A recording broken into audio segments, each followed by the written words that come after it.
Hey, it's Sly Jones, and I want to welcome everyone to the channel and to tonight's chat. With the help of StreamYard, I'm hosting on both YouTube and Facebook for the first time, so I want to welcome everybody from my Facebook family as well. Looks like in the chat, who do we have? We have Journey, welcome.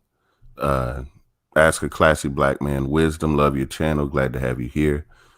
Big Mama loves you, welcome, welcome.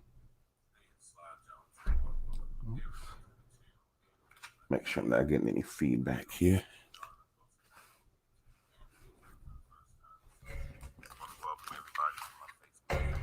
There we go. All right. Tonight, I'm here to talk open and honestly about dating and relationships, especially for Black folks, and namely for Black folks 30 and over, and why it's hard for a good Black man to catch a break nowadays. If you're familiar with my channel, I do a show called The Midnight Ride, which is all about romance, where I play old, classic slow jams that talk about love and happiness. How can I ease the pain? All the man I need.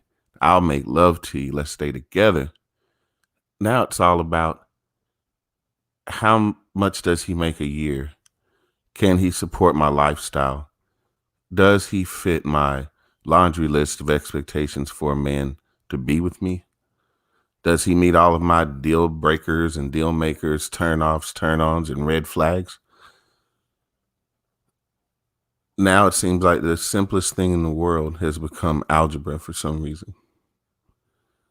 Now we have this new mentality in a lot of women that I've met recently, where if she makes more money, she's the boss.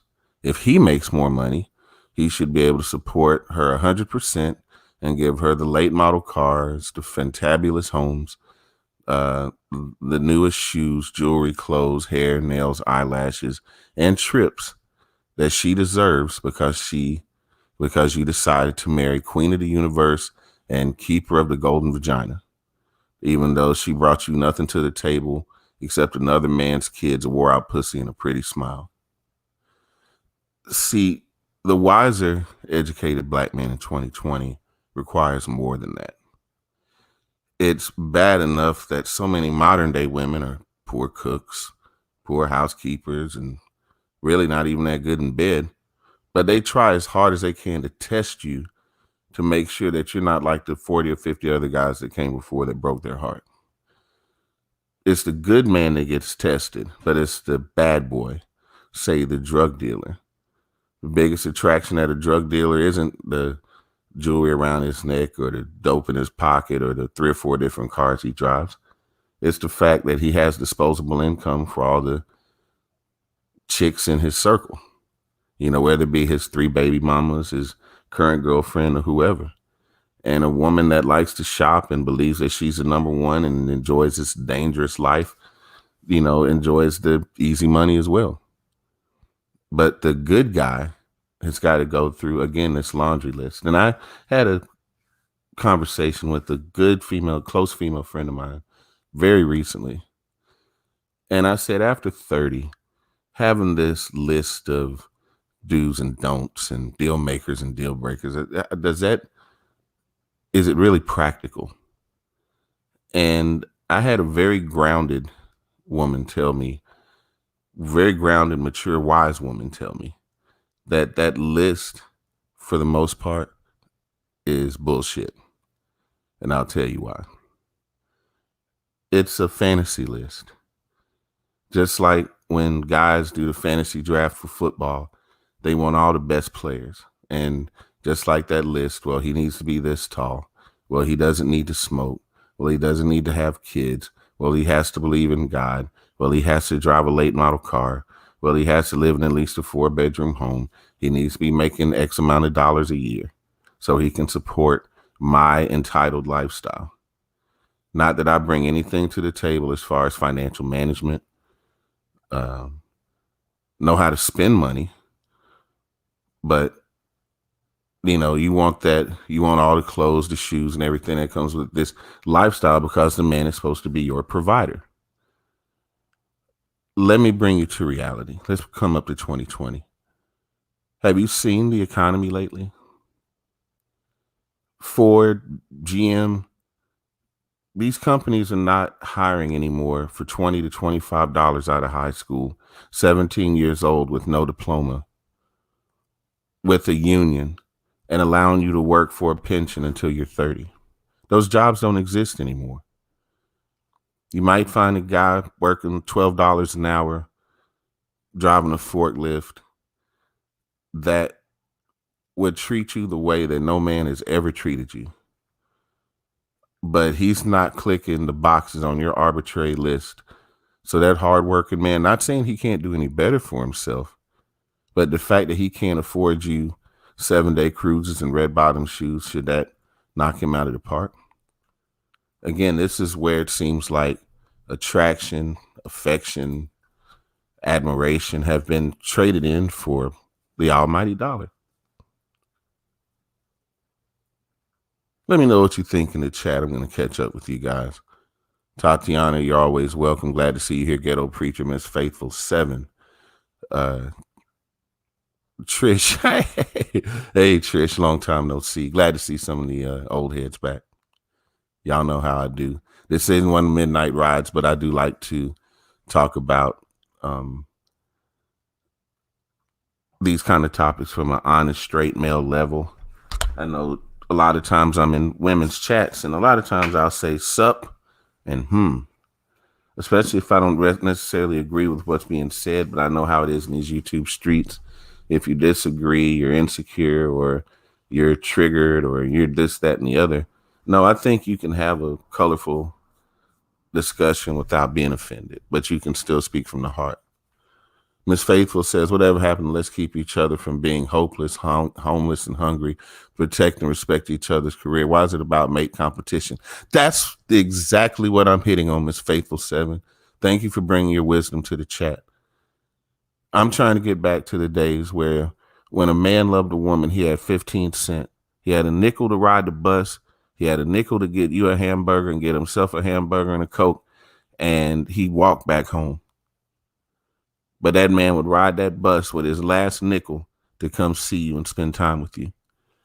And not to say that he is where he wants to be, but he can come up not just for the sake of you, because you're the almighty queen of the universe and you deserve everything that you always wanted from a man. You didn't say that to the last one that you're crying about, or the one before that, or the one before that. And if by 30 you haven't been married and don't have kids, believe it or not, that's a red flag for me. You got red flags, I got red flags. How can a woman so beautiful and seemingly so well put together be so broken? But then again, there's broken people out there. You know, there's some people out there, you know, battling health issues. There's some people out there that, you know, just for whatever reason, life has dealt them a rough blow. But I think everybody is deserving of a partner and a mate that can help them grow. But let it be organic growth, and let it be real love between two people that are being honest with each other. I was in a chat earlier and told again that I guess I was triggered because I didn't agree with the host, because she stated it's okay to be vague and cryptic to find out about the man and get straight answers, but never give a straight answer about yourself. Well, if you're that ashamed of your body count, or you got some kids hidden somewhere, I'm here to tell you, after 30, there really are no secrets. You know, whether men then ran through a lot of women, or women with you had, you know, multiple partners, and, you know, we've lived life. Let's just put it that way. We've all done things we've regretted. We've all made mistakes. We all might have even had mercy sex every now and then with somebody who we felt sorry for. But at the end of the day, we've all made crazy decisions. Some of us were taken advantage of. A lot of us have been hurt. Sean Sandridge, welcome to the chat. I know you've always got something poignant to say. Let's see what you got. I've been married for 26 years. We've had ups and downs. We've always went towards each other rather than away when things were hard. Uh, Let me ask you something, Sean, since you're here in the chat, and I appreciate your feedback again. How do you deal with those silent moments where you know some words that maybe were said didn't need to be said, some lines were crossed, and you go through those days of, I guess, what you call silent treatment? That also came up in a recent conversation. And the person that I was talking to, I told them that all men don't function the same, where you may want to talk it out. I need to walk it off. And if I'm still pissed off, I'm probably not going to want to listen anyway. And I don't want to say anything to say to make things worse. So I'm the kind of person sometimes to back away from a situation until I know I've cooled down. I know my own temperament. I was told that that would be a problem, that we have to talk it out no matter what right now and get it out in the open.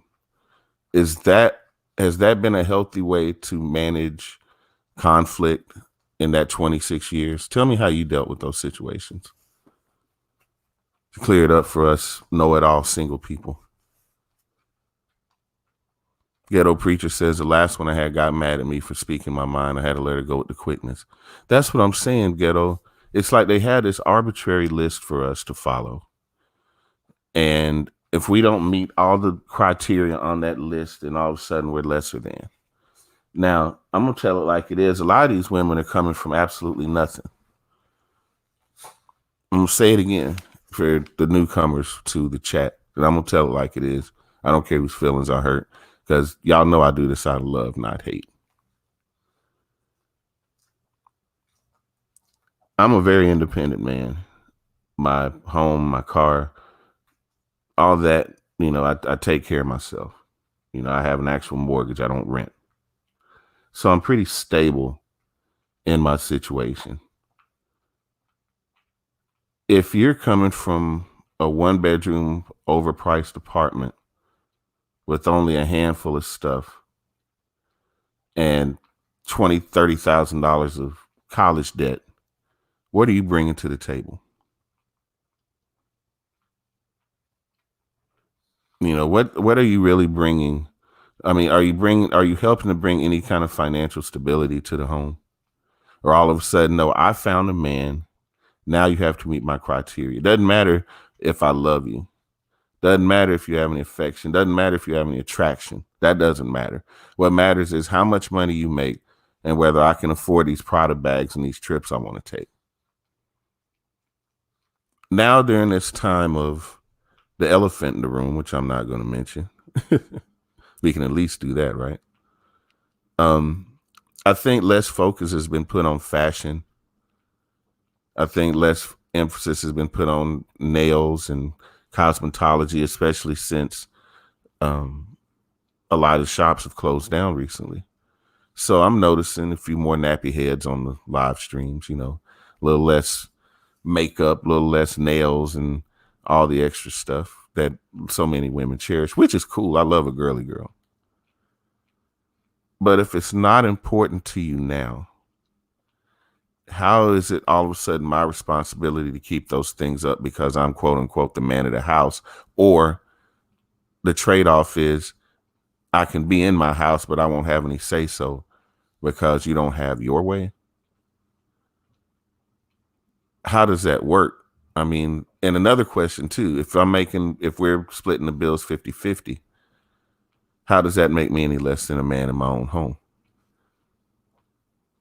I mean, like it was said before, when you look at having food in the fridge, having all the bills paid and enjoying each other's company, it seems like the other stuff, just like it's secondary right now in this age we're living in for these next few weeks, you're going to find out that shit is really secondary in the long run. Fashion, keeping up with the Joneses, keeping up appearances or whatever. It's all a fallacy. And the more we get back to our roots and, have history remind us of this, the more things change and the more humble a lot of people become.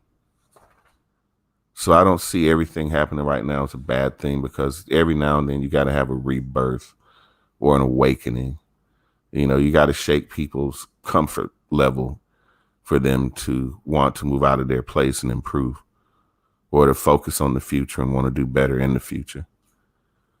And that's the way I feel about love and relationships. I feel like Black folks can do better. Almost like we took the simplest thing in the world and turned it into the most complicated thing. Sean says, my husband and I have never crossed the lines with words. Silence is good.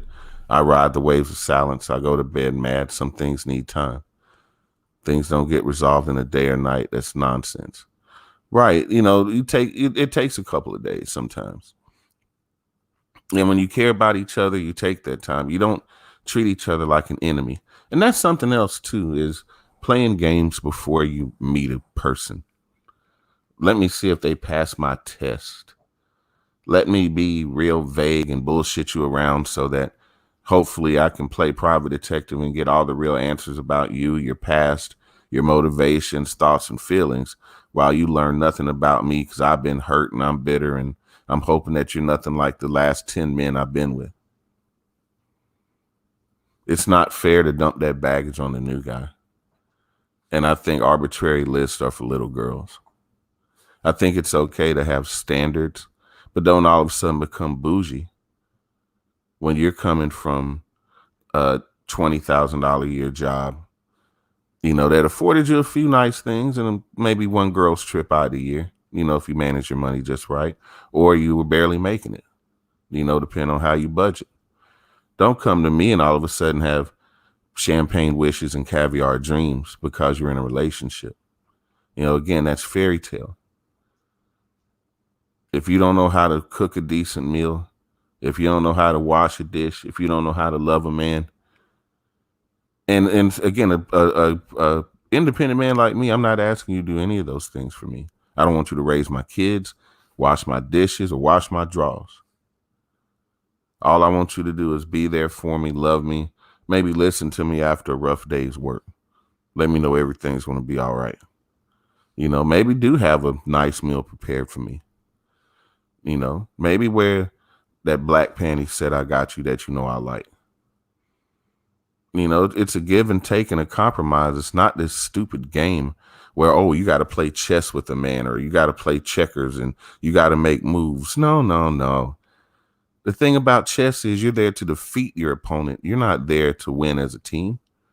You're trying to win. You're trying to defeat that person. If you can't do any better than treat your lover like an enemy, I'd hate to see how you are in bed.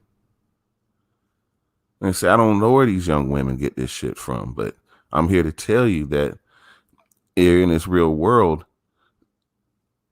if you can find Mr. 6'6", $100,000 a year income that's going to give you the white picket fence, the 3 babies and the 2 dogs that you want,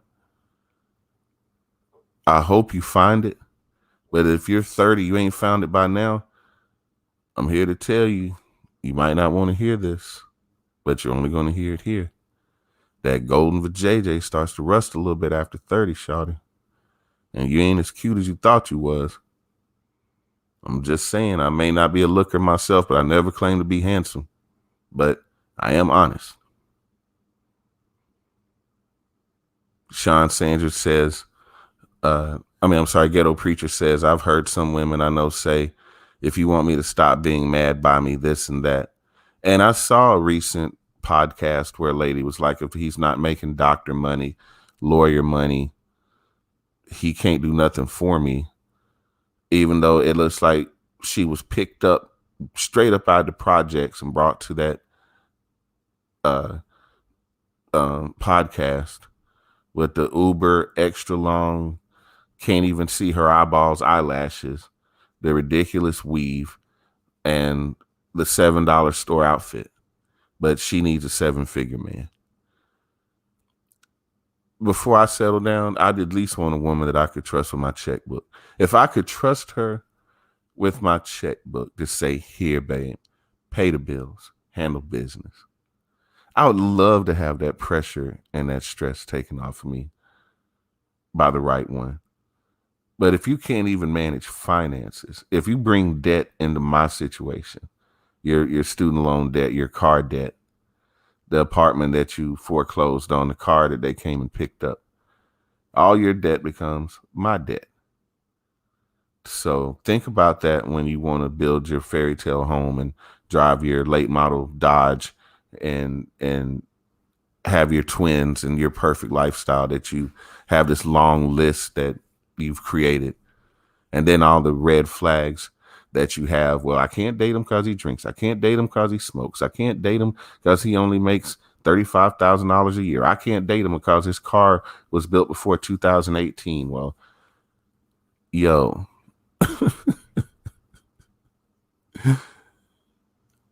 look around you. Look at your mothers, your sisters, your aunties and cousins. Outside of your mothers, who are probably the most stable women in your life, or granny, always got their little money tucked away, or, spent their entire lives with their husbands.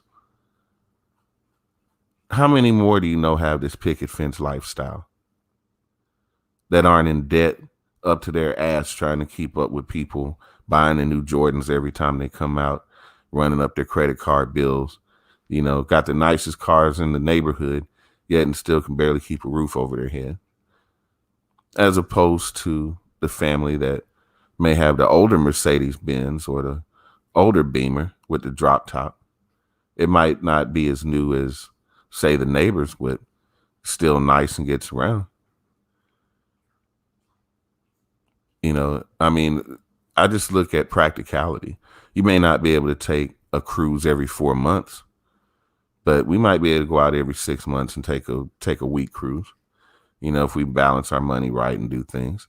I know that you want the latest Prada bags, and I know you want the nicest outfits and all of that. But like I say again, it comes down to lifestyle. If you didn't have that lifestyle before you met me, don't all of a sudden become Miss Bad and Bougie Hot Girl. Again, I'm here to tell you, the guys over 40 now, we're a different breed. Maybe we're not working 80 hours at the mill. We're not working 60 hours of overtime to try to keep a roof over our heads, working 20 hours a day, 8 days a week.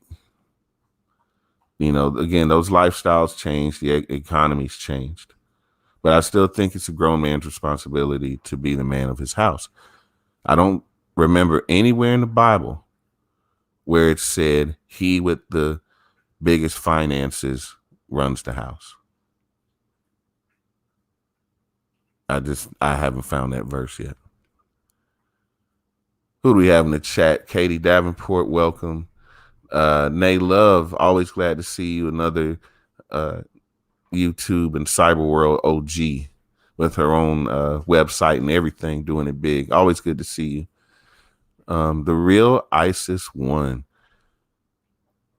That's my queen. I mean, not like in a romantic sense or anything like that, but Isis, I love her input. She has the same infatuation with firearms that I do. Her activism takes a lot of courage that I don't see in a lot of people that are willing to risk their necks for our people the way that she does. And she's always on code, and she definitely does not play games. So Isis, I admire you, and I'm always glad when you're in my chat. Sean Sanders says, when you get older, criteria changes for some. Tall, thin, what shoes wears was superficial. I've never been that girl. I don't care about my shoes or clothes. Stop making rich folks richer. Big Mama Loves You says, it won't be worth it when the value of that stuff goes down. That's what I'm saying. That's why nowadays it's good to find somebody that you can be practical with, still be happy with, still enjoy being around, still enjoy making love to. And like I say, it doesn't take perfection or for anybody to check numbers off a list, but it's all in how a person makes you feel. Once you take the time and have the patience to get to know each other, then you don't have to be cryptic and bullshit them around and beat around the bush. If you smoke, tell a person, hey, I smoke. Does that bother you? I like to drink. Does drinking bother you? Oh, well, you came from an alcoholic family. I understand. Oh, well, you think that weed leads to crack? Well, it's not true, but if that's a deal breaker, then hey, don't have me beat around the bush and be with you for 2 or 3 weeks and feel like I have to slowly reveal things to you. At the same time, I don't have to spill all my guts. If you're patient and truly believe in attraction and you're attracted to me, I'm attracted to you, you can, unless it has something to do with money, 9 times out of 10, those lists are nothing but fairy tale garbage. Katie K. Davenport says, you're giving good advice, and until you love yourself, you can't love anyone else. That's true. And it's really hard to love a broken person, a person on the rebound. I hear it all the time when I do the midnight ride. I don't want to hear that love stuff. I ain't in the mood for that. What romance? I don't know what romance is. And I'm like, yo, was it really like that in the 50s and 60s and 70s? And all of a sudden, Prince came out and then people didn't love no more. It was just all about casual sex. I mean, what did I miss? I was born in the 70s. I'm not that old. But just through the music, it went from meeting to courting to lovemaking to looking forward to seeing you and wanting to be around you and the smell of your hair, your touch, all of that. Now it's just, well, how much does he make every year? Well, how big is his house? What kind of car does he drive? Oh, his shoes. I had to look at his shoes. Oh, a cheap man wears cheap shoes. Yeah, you catch me with my grass cutters on, I might not look like much, but I clean up pretty well.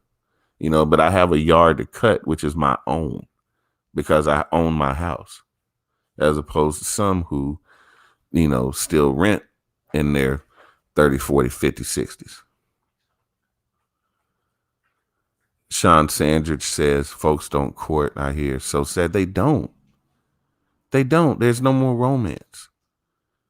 Hell, in the workplace, they accuse you of being a sexual harasser or you're doing this or doing that. So you really don't want to approach women in a professional setting, even if they throw a line at you.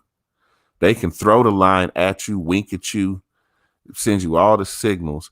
The first time you approach her and say hi, the cameras are rolling and everybody's waiting to see what you're going to say next. So, in this Me Too environment, it's already hard enough to date.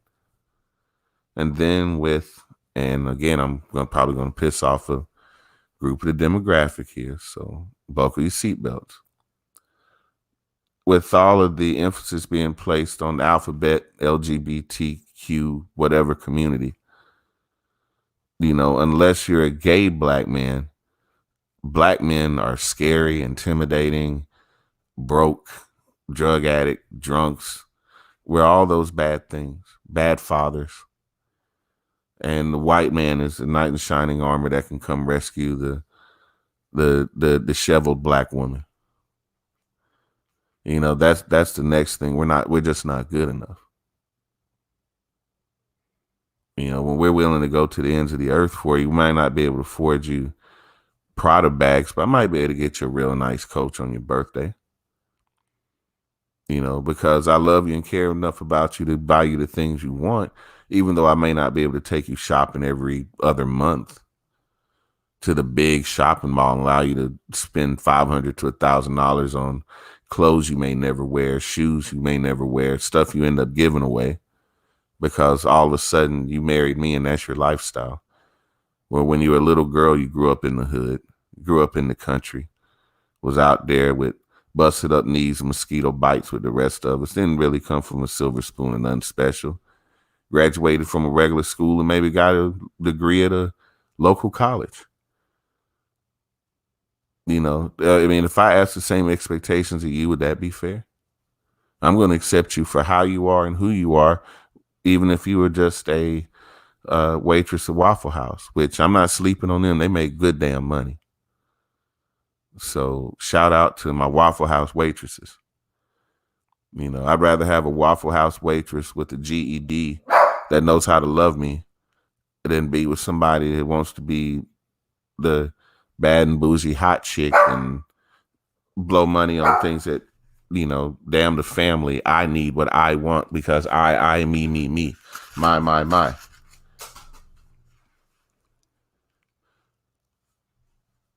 But again, I could be wrong, and I'm okay with having people agree with me. I don't necessarily need a name in corner of people that tell me that I'm right and true and honest and factual. I have a thick enough skin that if my sisters want to tell me I'm wrong or off point, please feel free to tell me. Because I'm here to listen and learn. I don't think I know everything. Big Mama says there aren't that many women like that. I believe that's what she said. Isa says, anyone remember real love when two people without a lot of money were the two happiest people in the world? That's what I'm talking about. Laying on a blanket on the floor, eating hot dogs with mustard and ketchup, because that's all we have at the time. Like I say, we'll have the nice queen size bed and the living room suit on the plush carpet. But right now, we got to work it out. Instead of the air conditioner, we got the little fan on the floor. But my fan on the floor relationships were some of the most loving, most fun relationships I've ever had in my life when I didn't have anything.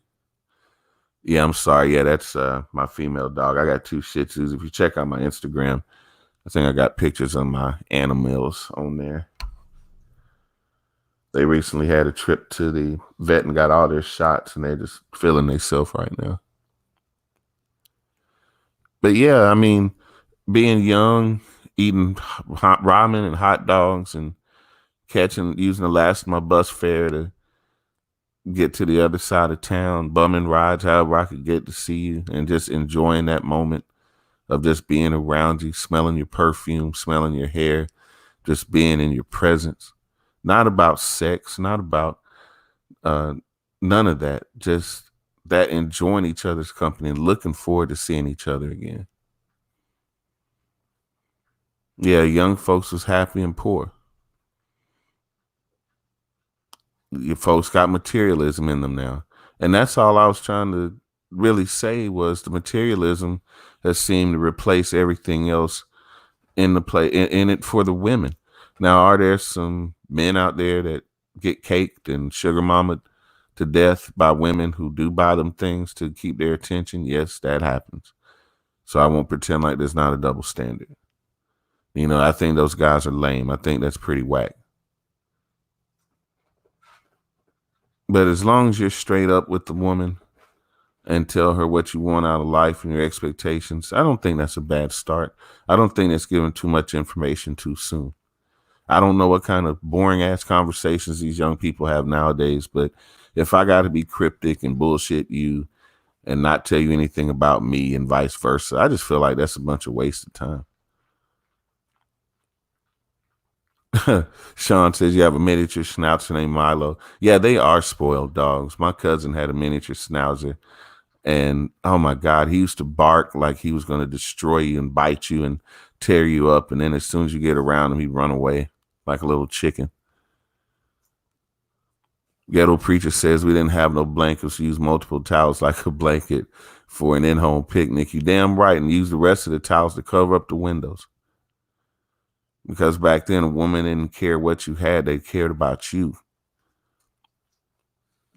And you built up together and you grew together and you raised those kids together. And every now and then you fight together. And then you just make up that much harder together. And then you come up from CNA to LPN. Then you come up from assistant to driver. You work your way up in your businesses as you get older and get a little more education, certifications, and you better yourself over time. Everything is not going to be automatic, readily made for these spoiled millennials. And I hate to say that, and I hate to sound like the grumpy old man, but anything 30 and under just feels like they are so entitled. Whether it's I, me, my, I'm a queen and I should have it my way. Oh yeah, I think I did share the StreamYard, so if anybody wants to join in, please feel free. Again, I was accused of. Oh, we got somebody in the waiting in the wings. Let's see who we got here. Hey, what's going on, brother? Can you hear me? All right, looks like he's muted himself. But looks like we got Mr. Research here. All are welcome, and I'm also going to share the link in the description again if anybody wants to chat or if anybody's waiting in the windows and waiting in the wings rather and has something they want to say. You can feel free to say it. I think we all have some mutual friends, and those of you who know those mutual friends know I may not necessarily agree with their point of view. I don't hate them, not mad at them, but I don't know. They take someone disagreeing with them as being triggered. I don't see it that way. I see it as I can tell you exactly how and why I feel the way I feel. And it won't be some cookie cutter, one shoe fits all thing. Sean says, my daughter got married January 21st. She said she had a good model of a marriage, which made me proud. Oh, that's nice. I wish I had been able to give that example to my son as well. It didn't work out that way. But I'm only 42. I'm not giving up yet. You know, I was asked would I still want to have kids? I said, that might be good for 1 or 2. I'm stable. I have a home to put them in, big yard for them to run around in. You know, wouldn't mind to pitter patter little feet one more time.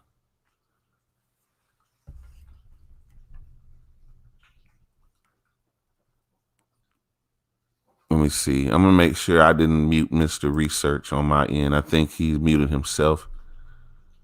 Okay, yeah, he muted himself. But again, Mr. Research, you can come in anytime you get ready, bro.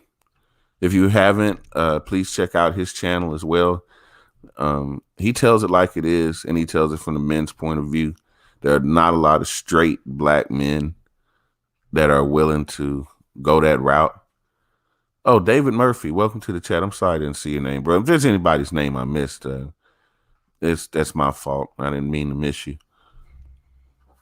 But I don't think there's a lot of brothers that tell it like it is, and I don't think there's a lot of sisters that are willing to listen. It's kind of like they go into their amen corners and they're sheltered by the people that agree with them but aren't willing to be honest with them because they feel like being honest is being confrontational. So I don't see it that way. I see it that we all learn from one another. Brandon L., welcome to the chat. Glad to have you here.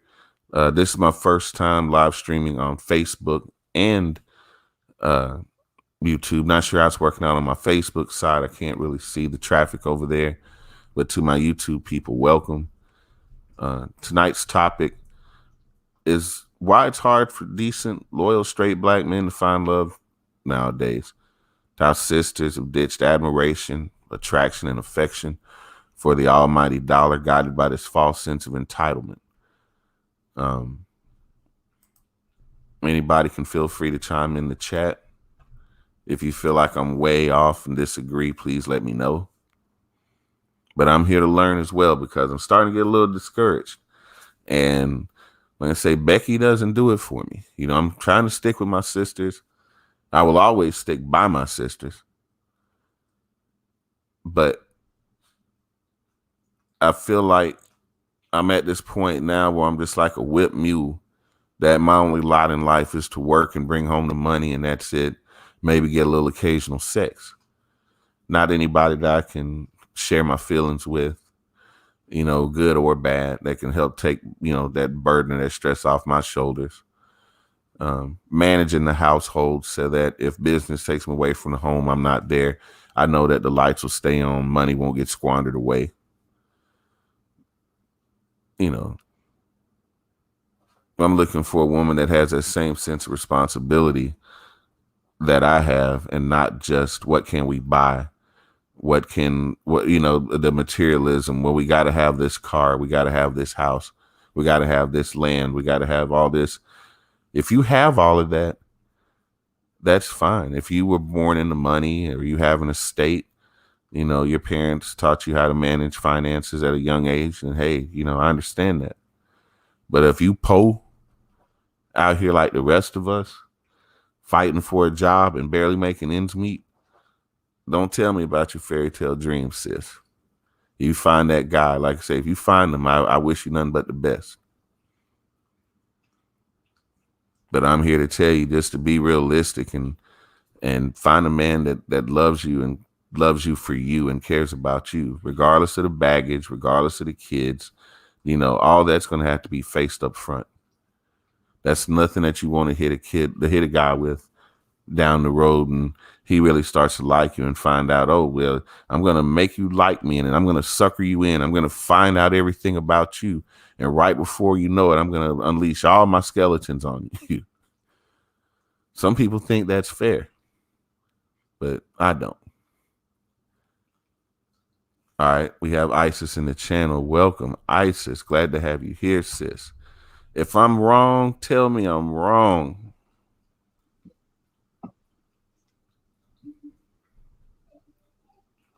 Hey, can you hear me? Hello? Hey, Yeah, I can hear you. Can you hear me? loud and clear as always, sis. God bless you. Glad to have you here. Thanks. Glad to be here. All right, so tell me if I'm just a bitter old dude who should go sit down, if I'm on point, or if there's something I'm missing here. I think that there are things on both sides of the spectrum that make us unhappy. There's reoccurring patterns, there's behaviors that we see over and over again.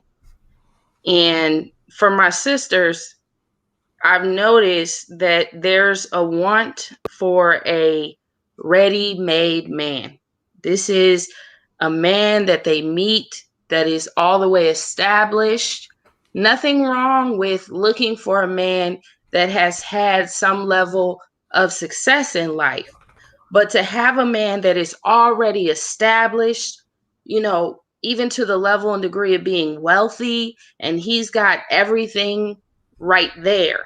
And there's a lie that if we as women work our way up and we become successful, then that makes us entitled to, these ready-made men, these men that are established and wealthy. And what you find a lot of times is that the men in that category that have just extremely a lot going for themselves, they aren't even checking for Black women. They're not. That's not really their thing. So now we have this sister that's, spent her life establishing herself to be able to get a Black man, and the Black man in that category is not really checking for her. But there are other nice men that may have more character but less money, that are in that category that would love to have a chance with that sister, that would love to have a chance to take her out to be her man, to prove themselves worthy. But she doesn't want that man because he's lesser than. He's not fully established. Mm-hmm. He's not that ready-made man. Well, if you move into a house and the house is already perfect just the way you want it to be, it's even furnished for you, that house is going to be more expensive. The cost is going to be higher than if you get a house that maybe needs a little bit of work. Okay, maybe you got to remodel the kitchen, maybe you got to do something to extend the master suite. Right. So it's not always a wise decision to go for something that is established. And sometimes when we have our minds on a certain idea, then we miss out on good things that are around us. Because the sister's like, hey, I got a degree, I want a man with a degree, I want a man with this, I want a man with that. And we're missing out on things that are around us that may be good for us, but may not be so perfect on paper. Right.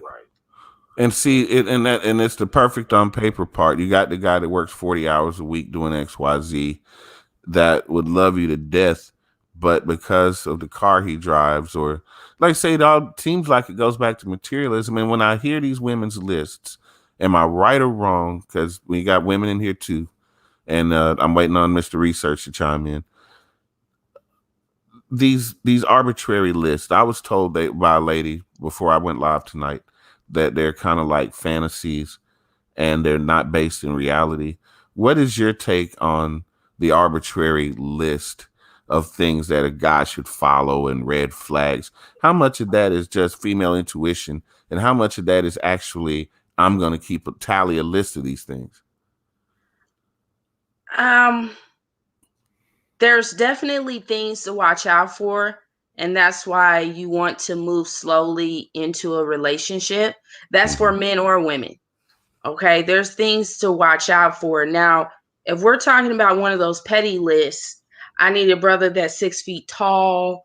I need, 6 feet and up, because I have a lot of friends that are on that, and I tell them I will pretty much date any height.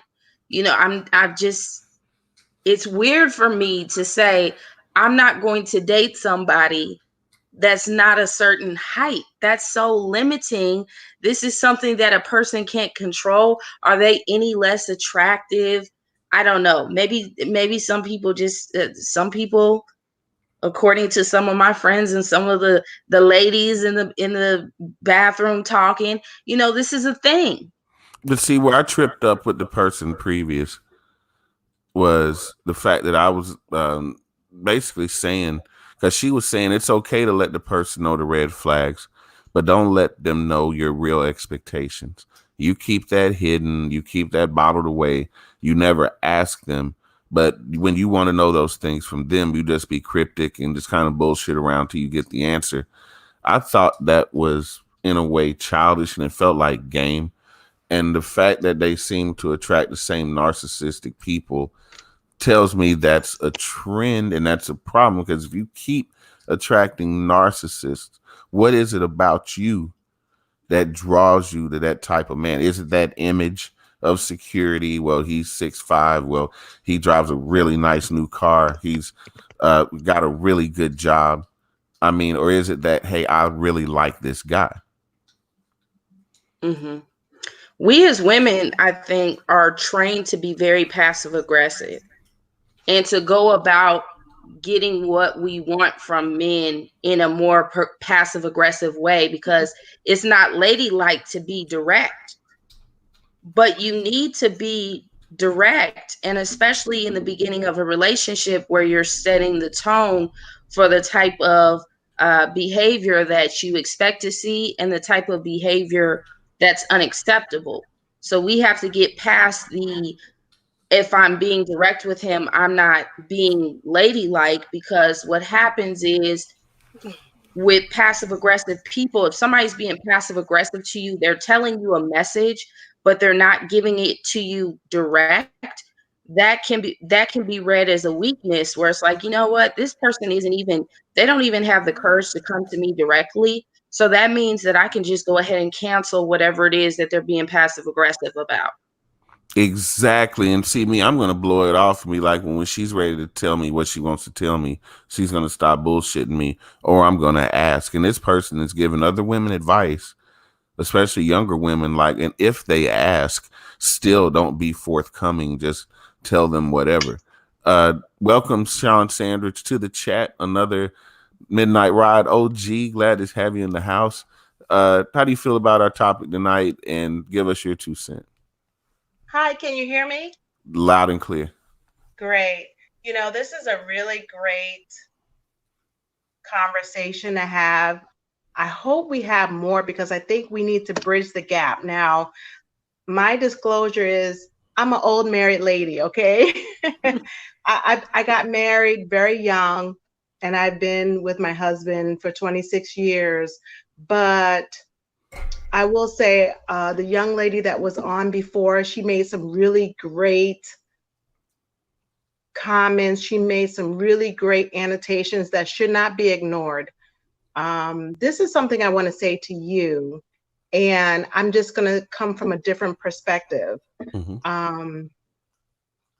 A lot of women of color are not able to be the feminine woman that they wish to be, because one, they haven't had a model, and second, there is a society and there was a time period that independence, and I put in the comments, independence meant I don't need someone. And I think that did a very big disservice to our sisters.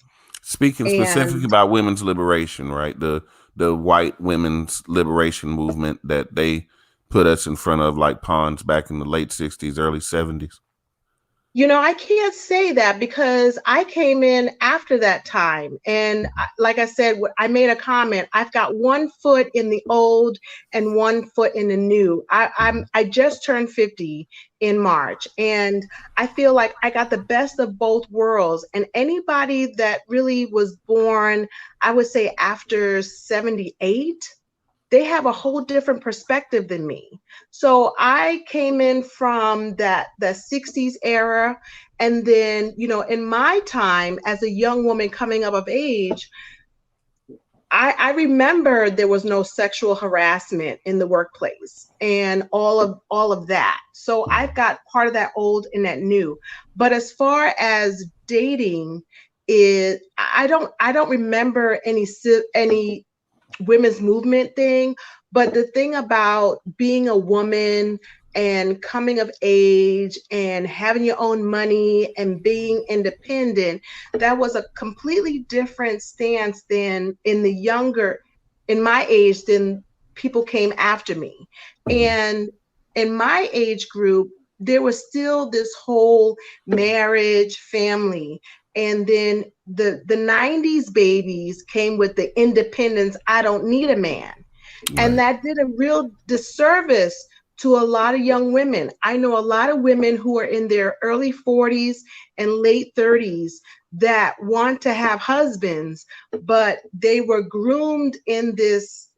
I don't know what to say, but they were groomed in this thing where I don't need a man, when really you do want a man, and you do need a man as a companion. And they were fed this thing that really did a disservice to them.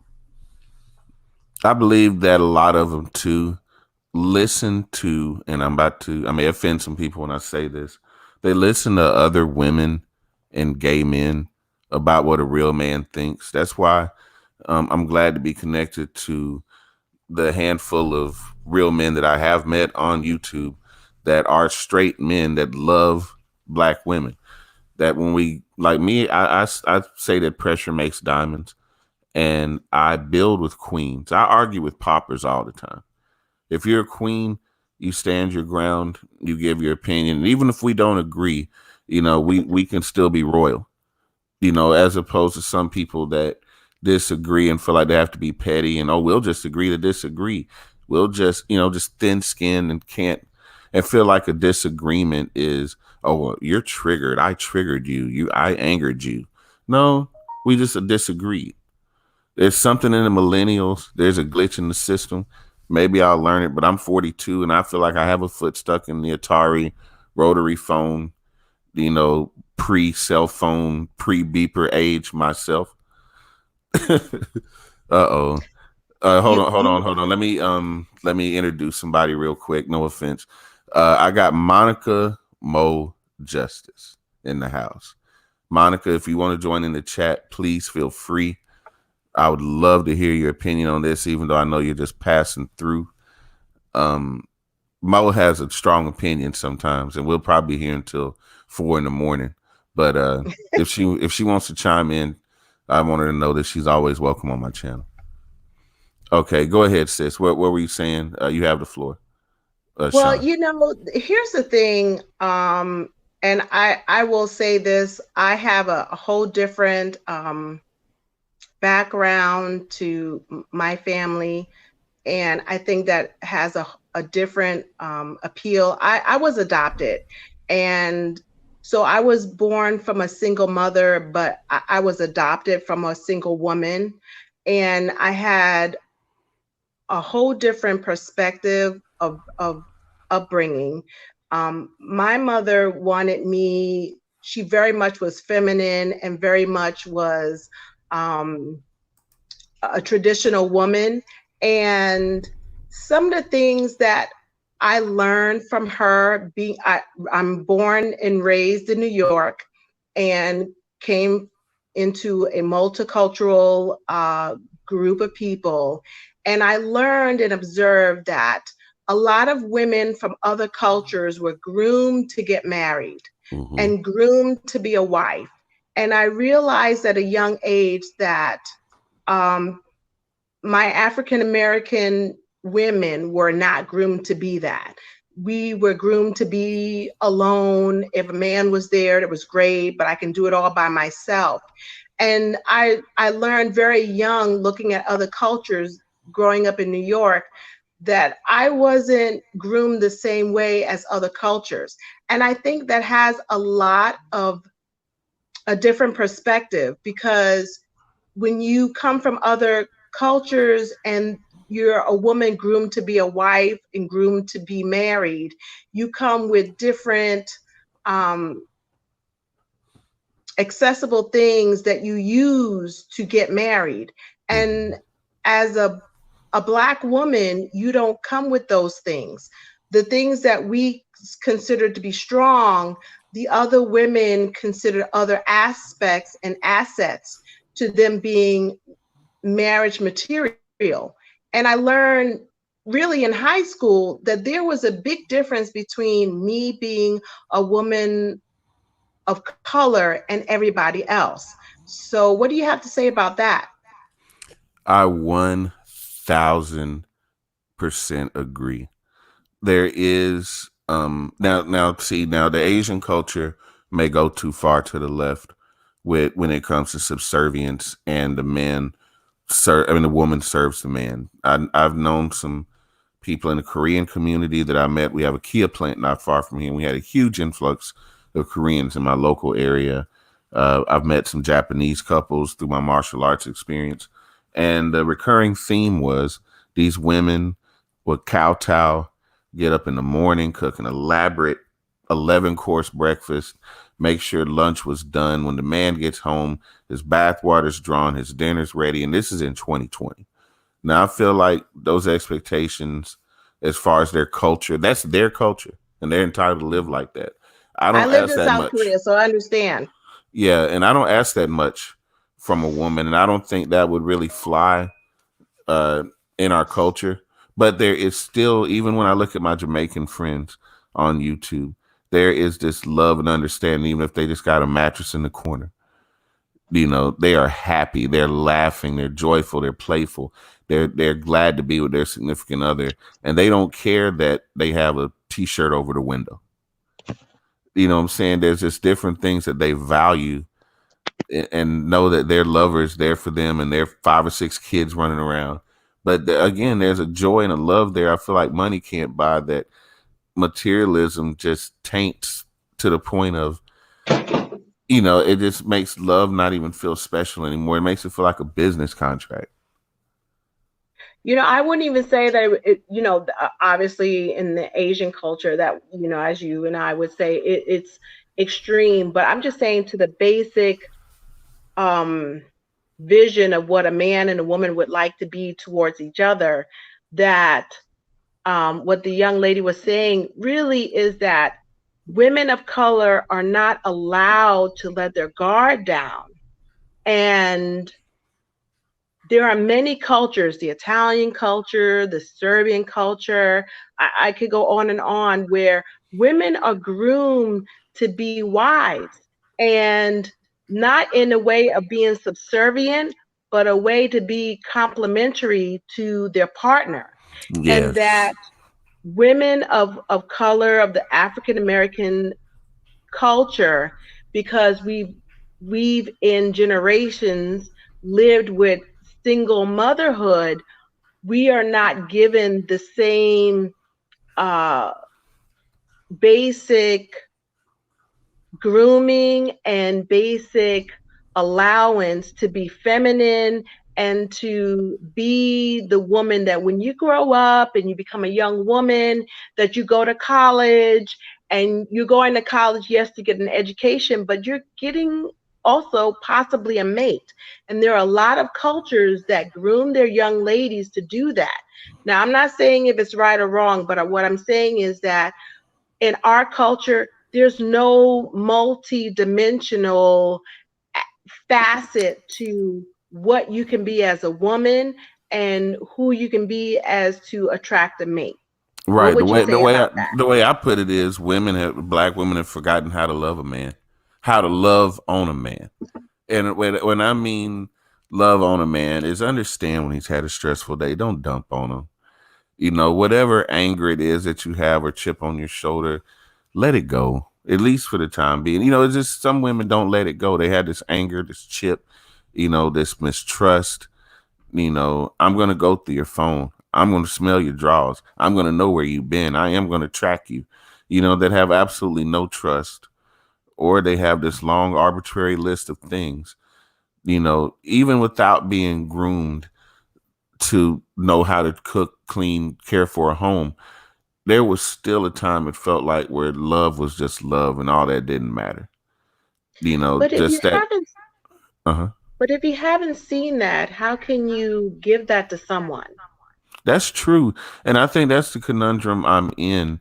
I mean, and how much can I blame these sisters that don't know how to love me as a as the man that I am? And I'm not that sophisticated. I'm not that complicated.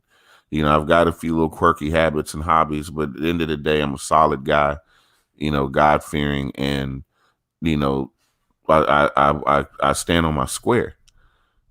Can I want to tell you a story, and I'm going to get off because I know there's probably some other people that want to get on. But I want to tell you a story that I experienced as a young girl. Um, Big Mama loves you. She says they don't date or have lovers either. Oh, that's a good point. I want to tell you a story that I experienced as a young girl. I was I'm not quite sure how old I was. I think I was 12, maybe 11. And I had a first cousin who was, I think she was 19 or 20. Mm-hmm. She came home and she had just had a baby. And my cousin was caramel, like Beyonce's skin complexion. And she was dating a guy who was like DMX. Mm-hmm. And I was in the house and I hear my cousin having an argument with her baby's daddy. And he was arguing with her that the baby wasn't his because the baby didn't look like him. And she's fighting. I mean, this girl, my cousin just came home like 3 days after having this baby. And he's arguing with her about this baby is not his. Well, fast forward, the baby was his. And we all know how that turns out where babies, Mm-hmm. especially babies of colors, they look lighter and they don't get their color right away. But he was so adamant about this wasn't his baby. And my cousin is distraught, hormonal, just came home. And I'm like 11 and I'm witnessing this phone conversation go. And I just want you to know that as a young girl who's coming of age, not even a teenager, that really embedded in me about relationships Mm-hmm. and men and women. And there was one thing that I took away from it, even as young as I was, as naive as I was, the one takeaway was I will never have a man that will ever challenge who his child is. That was the takeaway. And in my like 11 and 12-year-old mind, Mm-hmm. that conversation, and I'm sure that happens a lot. It does, but I, more I, often than not. I just knew that I was never going to have a man that was ever going to challenge me if he was the father. That was imprinted. And I say this that even looking forward that I got married, I had my children all by the same man, my husband who I'm still married to.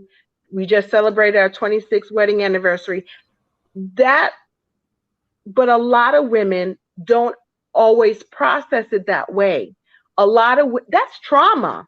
Me looking back, Mm-hmm. that was a traumatizing situation And we live as Black women and as Black men, we live with trauma daily and not realize that it's trauma. You see It what I'm is. saying? It is trauma, and I'm glad you put it in that perspective. I don't think a lot of us recognize it as such, or how the things we might have saw as kids, which we didn't really process at the time, got buried in the back of our mind and became parts of our psyche as we became older. So I'm really glad that you brought that up.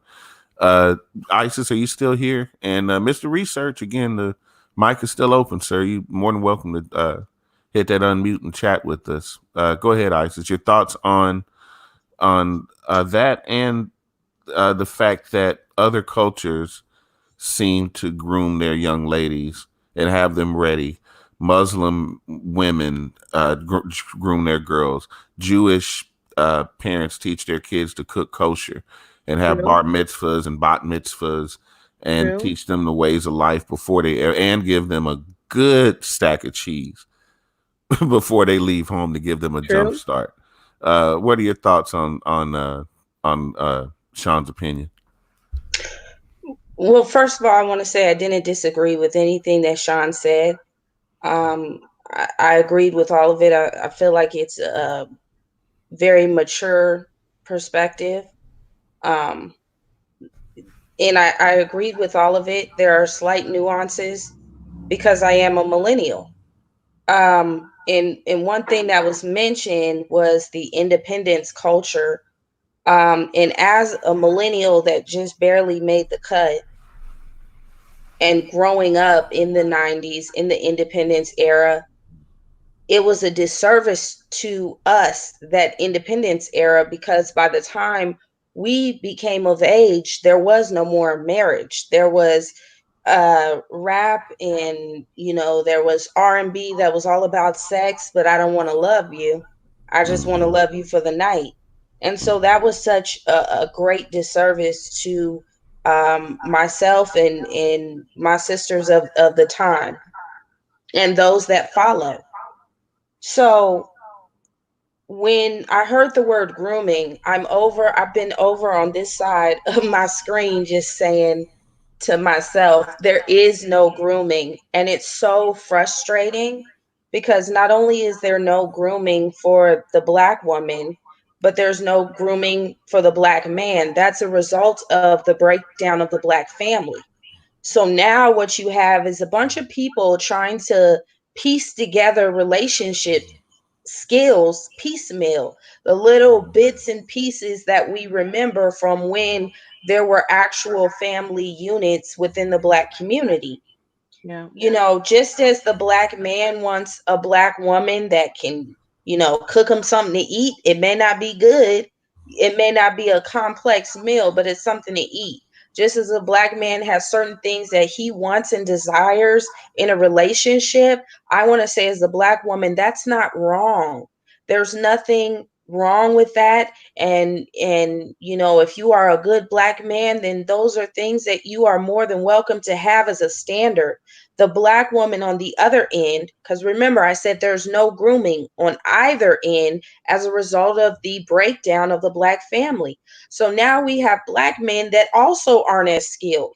Okay. So the Black woman is looking at them for leadership, which hmm, they haven't had that example of leadership. And now we're looking at them to lead homes. The skills are not what they once were, right? There's a lot of Black men that they're not as skilled. Like, I wouldn't consider my father to be one of the most skilled Black men out there, right? But he knew little things that would keep you from having to go see, the auto body repair. He could fix that carburetor. He could do an oil change at home. right. He didn't have a million weapons, but he knew how to hold a shotgun to protect his family. Just things like that. Again, we are piecemealing skills that haven't existed in our community as a whole for a very, very long time because of mass incarceration, because of the culture that is so destructive and permeates everything. I mean, there's advertising, they're playing advertisements in our sleep that have these hidden messages. And so we have to be understanding of one another in order to right what's going on. We have to teach each other. Yeah. That's why one of my favorite songs is the music song, Teach Me How to Love, and how he just so eloquently broke down in that song. And if you love someone, you are receptive to that. You know, when you're in a relationship and someone's trying to teach you something, if a man's trying to teach me something and the love is not there, I'm offended. Who are you to tell me something? Who are Yeah. you to try to teach me how to love you? And I'm not even sure I want to love you. But when the Exactly. love is there and you're in this relationship, and you have the ability to have the understanding that this person is coming from a place where they haven't had that grooming.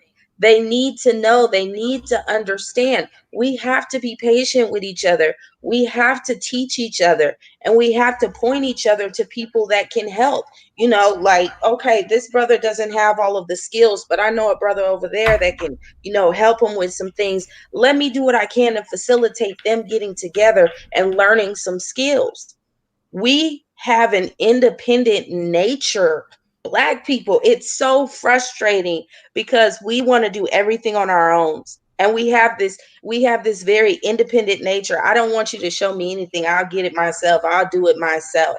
We have to come together in order to try to revive where we're at, to try to revive our communities and our families. That is a necessity. Well, I want to send a message to the younger crowd that may be listening that aren't 30 and older, who I want them to understand that there are a lot of takeaways they can learn from. By this age, for me, we've got a perfect demographic. We've got the millennial, we've got right there in the 70s, and then we've got 60s and 70s. So we're covering a good span of time. And we're all pretty much saying the same thing because time is like a cycle, and cycles happen in cycles. They repeat themselves. There is nothing new under the sun. Times change a little bit, people change a little bit, but human nature never really changes.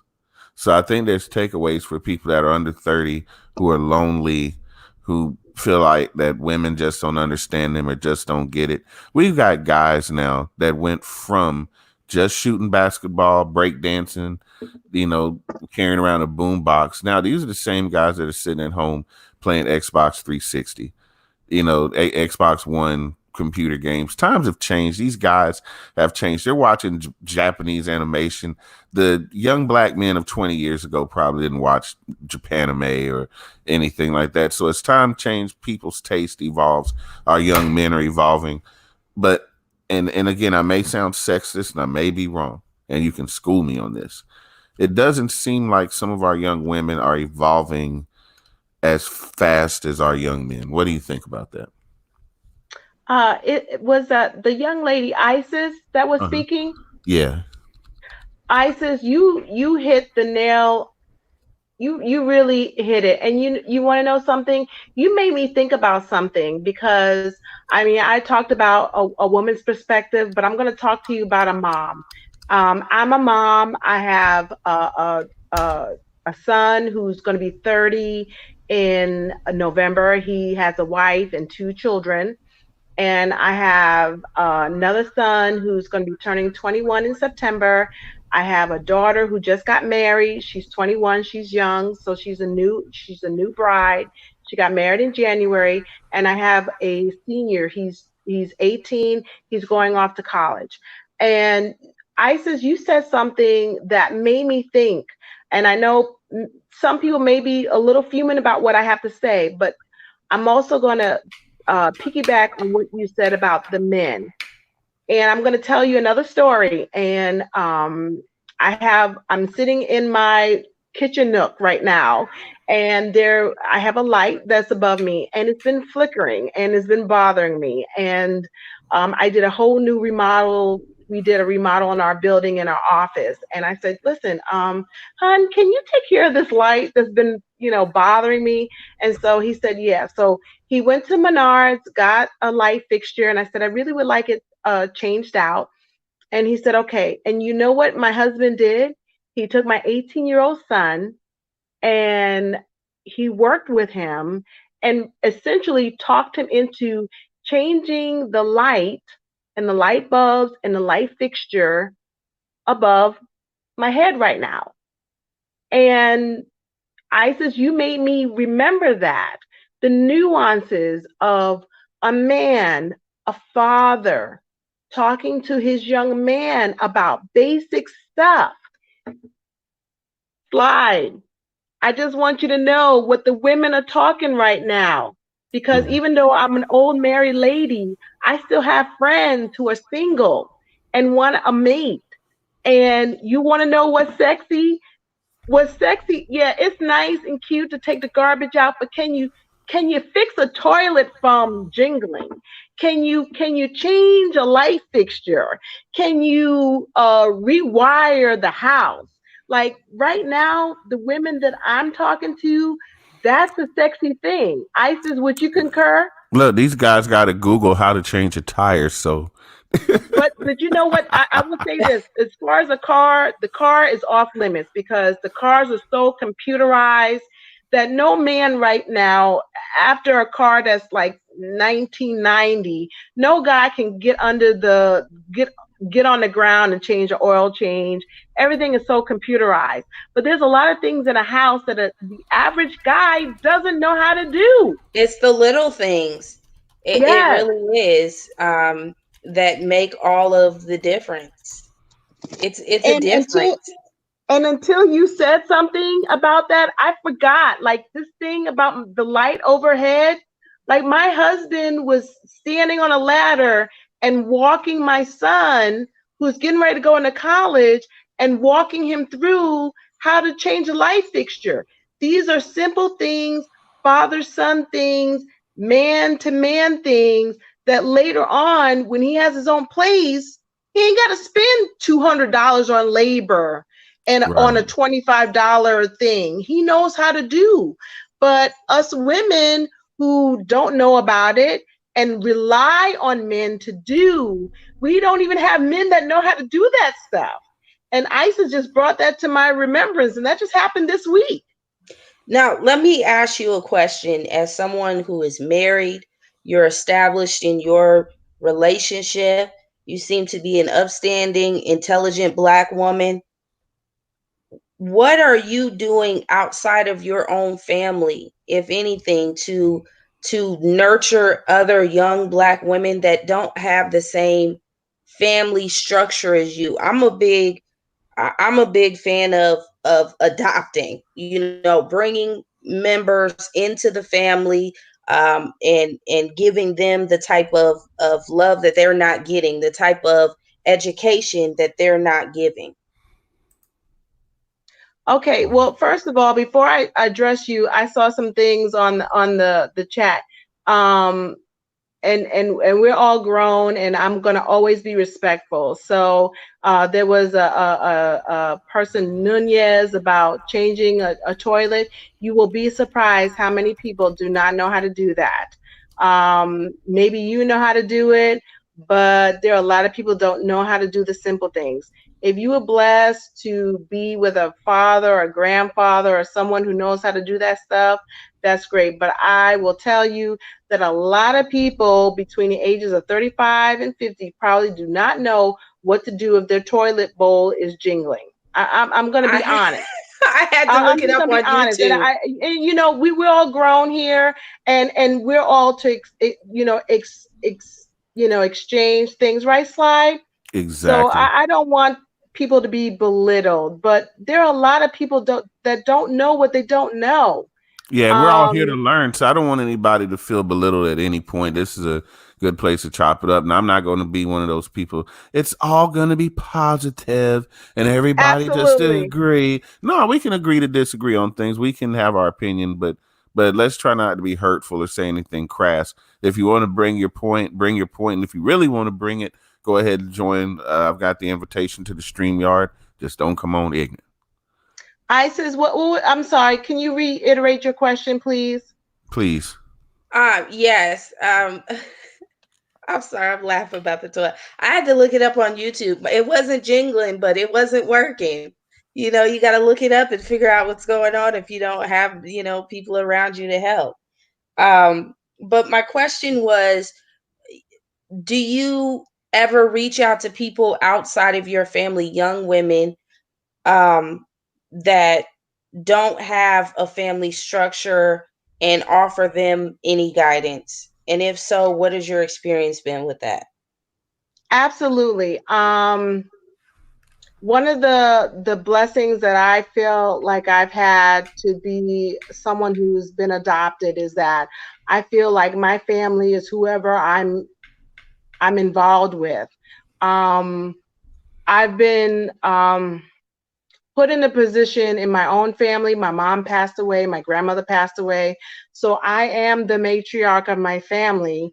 And I have younger siblings that look up to me or look to me in some way or fashion. In my own family, I'm the matriarch, and I have a daughter-in-law. She's 20, she's gonna be 29. She calls me all the time. We're in conversations every day.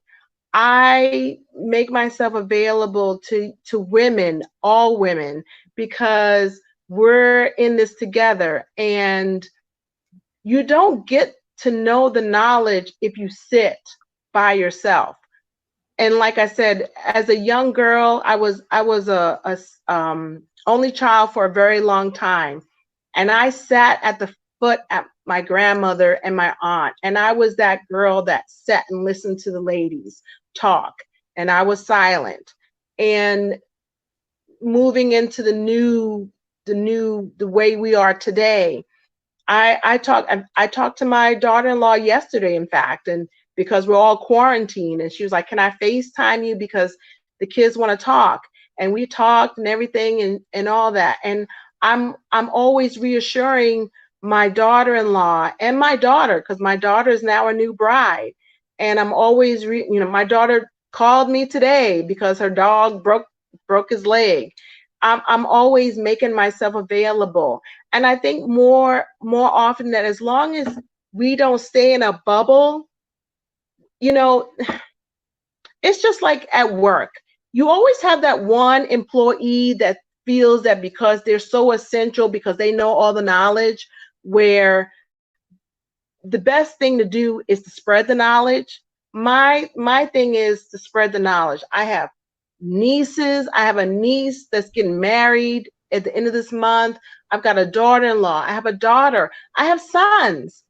Your job as the elder, and I feel at this point I'm the elder, is to tell everybody what you know, because in the day of the Rona, no day is promised, and I isn't there's no joy in keeping it to myself. You need to tell everybody that appreciates that you've been on this earth a little bit longer than you, that you may have something to offer. They can take your advice or not, and do what they will. So, Sean, I'm asking you this question: are we becoming our grandparents? Yes. You know what? Yes. And I'm okay with that. Really, I had a great Nana who was kind and patient, and I think if we're lucky to be our grandparents, they had something to offer. And I will just say this Rona thing has helped everybody slow down. Yes. I'm Yeah. someone I am someone that's on the go. I'm a businesswoman. I'm an entrepreneur. I own a business, and it has made me slow down. And, in light of the bad things that's going on, there's some good things that have come from it. I've slowed down. I've been in my house. I mean, I still go to my office, but I work in my house. My son is here. Slowing down is not a bad thing. Reevaluating is not a bad thing. Reflecting is not a bad thing. And the one thing that I love about my elders is they don't sweat the small stuff.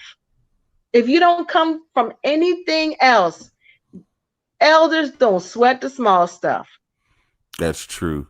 And you know what? They're not petty. They don't focus on minor, petty, childish things that are a waste of time. They tackle the big issues and tend to look at the small stuff as don't sweat the small shit and keep it moving. And when you can do that and don't have to be right all the time, you don't have to win every argument. You can have peace in the home. And love to me shouldn't feel like competition with my sisters. I don't want to fight you. I want to love on you. I want to care about you and have you care about me. I don't want it to always feel like a fight or a competition between us or trying to one up each other and you're right, I'm wrong. And like I say, if we're not both right, then we're both wrong. Sly, did you see what Monica put on her message? Yeah, it said she was trying to follow along my example of anime for the males, meaning that the young men have evolved and changed a little bit. And in my hometown, I'm not speaking for everywhere. I'm in a little town in Georgia that's just between the country and the city. I mean, we're just riding that fine line. And a lot of the young ladies here tend to be copycats when it comes to lashes, hair, wardrobe, the way they talk, the way they walk. It's almost like they're clones of each other. It's very rarely that you find any of these young ladies to step out as individuals. So I talk to a lot of young men, especially at my job, between the ages of 18 and 21, 22, that are frustrated, getting their hearts broken, being told to get married or else, or have girls that are dealing with 2 and 3 guys. And they say that's the norm. And I'm like, God, this shouldn't be the norm, but this is the world we're living in. What can I tell these guys to give them some kind of encouragement or hope? Because again, the guys 20 years ago, we liked different things and we were a little bit harder. We were a little bit more mature. We grew up faster, I think, than the kids nowadays. Maybe I'm wrong. I mean, they grew up faster in some ways. They had more access to knowledge, but we did more shit. We went out and experimented and did things, I think, more at our age because we could get away with it. There was no cell phones. There was no none of that stuff. So we could go to the creek. We go in the woods. We could play hide and go get and do different things that wasn't necessarily on the parents' radar when they were away. So, but the young boys I talk to are so disappointed because, again, they grew up with things like anime. They grew up with video games. They weren't like us, rough around the edges, basketball, football, baseball. So it's like the sisters are still attracted to the guys a generation before. So to answer your question, Monica, that's what I'm referring to is the young guys now and the things they're into and the girls that aren't feeling these guys look at them as lame or nerds or whatever. But these are some pretty solid working guys going to college. They just like what they like and the sisters don't relate. And for them, I guess that's a deal breaker. But you know what? I'm being a high school student in the 80s and had friends who were playing Dungeons and Dragons. And I see my son and he has his friends over and they're playing Dungeons and Dragons like it's new. And I'm like, man, that's been around forever. So there's always going to be nerds. There's always going to be brainiacs. And they're not going to be for everybody. I don't think that's going to change.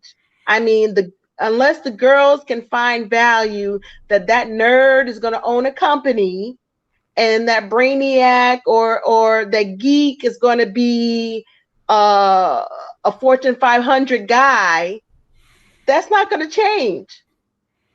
Right. But my poor little buddy, well, I don't want to say his name because it's a very personal story and he might be listening right now. Shout out to my boy. He'll know himself in this story. He had a girl that this guy, was with this soldier that just sent her nasty messages on Facebook and, hey, whatever. If you want to be together, fine. If you don't, I don't care. Yet and still, my boy is giving this woman Valentine's Day gifts, taking her out to dinner, then met the grandparents. She done met his parents. They're asking, see wedding bells. When are they getting married? And this girl friend zoned this guy so hard that it broke me. It hurt me. And I was just like, oh, man.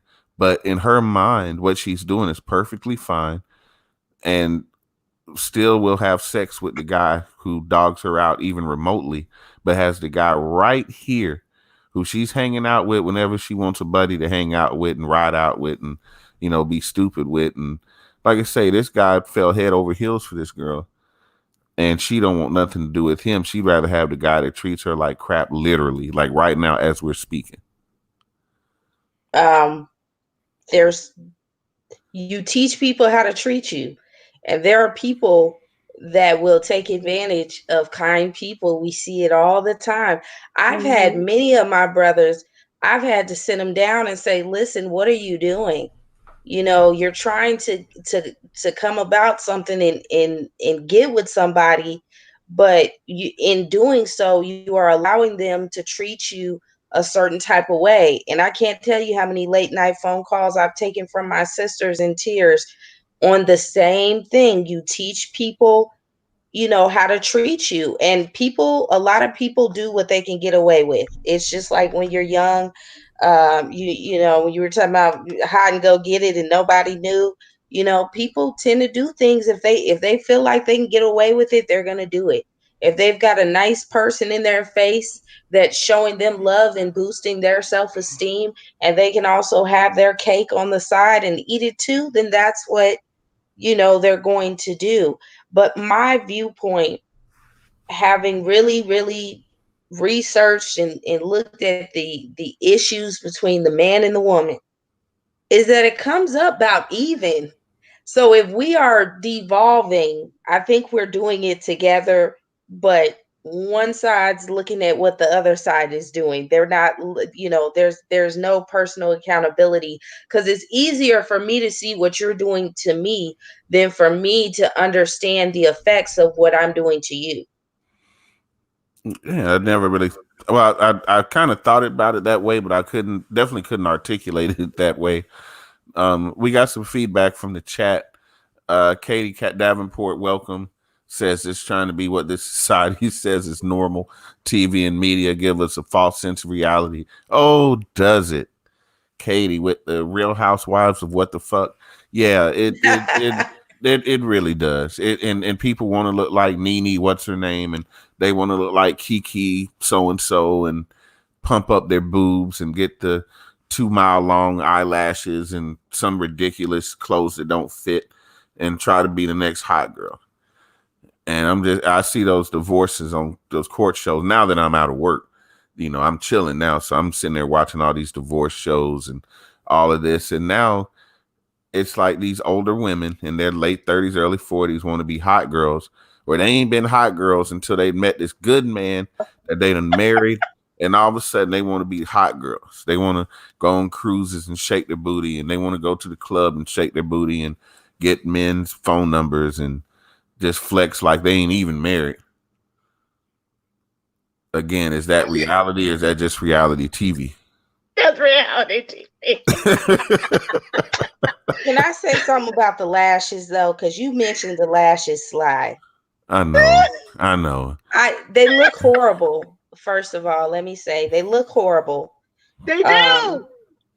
I've seen a couple women pull it off where they do it and it looks like natural. But in the state that I'm in, they have these lashes on so long that they touch their eyebrows. Your lashes are not supposed to touch your eyebrows when you blink. That's a problem. I wonder why the poor little girl at churches kept messing up my order. It ain't because she can't read, it's because she can't see. Listen, thank you, Isis. Can I jump in on this? Okay, let me just tell you real quick. Then I will gladly give it over to you. People do not engage, for the most part. Let me say, for the most part, people do not engage in behavior that they don't get something from. And so as much as we look at these individuals, we say, well, why do they do that? Because I was just thinking about this, I swear to you, not even that long ago. I was like, what is up with this lash trend? And I noticed that all of my friends with lashes, their day card is full. And it'd be the men complaining about the lashes, but it's those same men that will take them out and give them attention, we have to be careful not to reward the same behavior that we claim we don't like. Because I've seen a lot of men talk about women that dress sexy, but you see them out and about, you run into them on the town and they're with a woman that dresses sexy. Now, wait a minute. They're not doing this simply because this is the type of person they are. They're doing this because they get a reward from it. People notice, they go out on dates, they got a lot of men to choose from, they got a lot of men to friend zone. I'm just saying. I hand it over to Sean. Okay, thank you. Okay, so a PSA. Okay, I know nobody cares about my opinion, but I will just say these lashes are outrageous. Okay, and the lashes that I see that Isis is talking about, I was in the ballroom scene for about 5 or 6 years. I formally trained to do competitions in ballroom dancing, like the waltz, the foxtrot, everything. And I'm just going to tell you that the lashes that I see that is in every day is the lashes that I saw in the ballroom circuit. And it's like theater. Like you're wearing, okay, Isis, help me out. Like there was a time where you had daytime makeup and nighttime makeup. And when you went to work, you wore a certain kind of makeup. And then when you were getting ready to get off work and go to like happy hour, then you knew there was nighttime makeup. And women are wearing like nighttime makeup at 9 o'clock in the morning working at Walgreens. And it doesn't make any sense. The and it's smoky so eye was dramatic daytime. because these lashes are like Muppet lashes. And I'm saying this because when I did ballroom dancing, it's like theater. It's exaggerated and it's made so because when you ballroom dance, you're dancing and they don't see you and the public is watching you and it's exaggerated. That's not meant to be daytime. I'm going to go to work at 9 o'clock in the morning kind of makeup. Mm-hmm.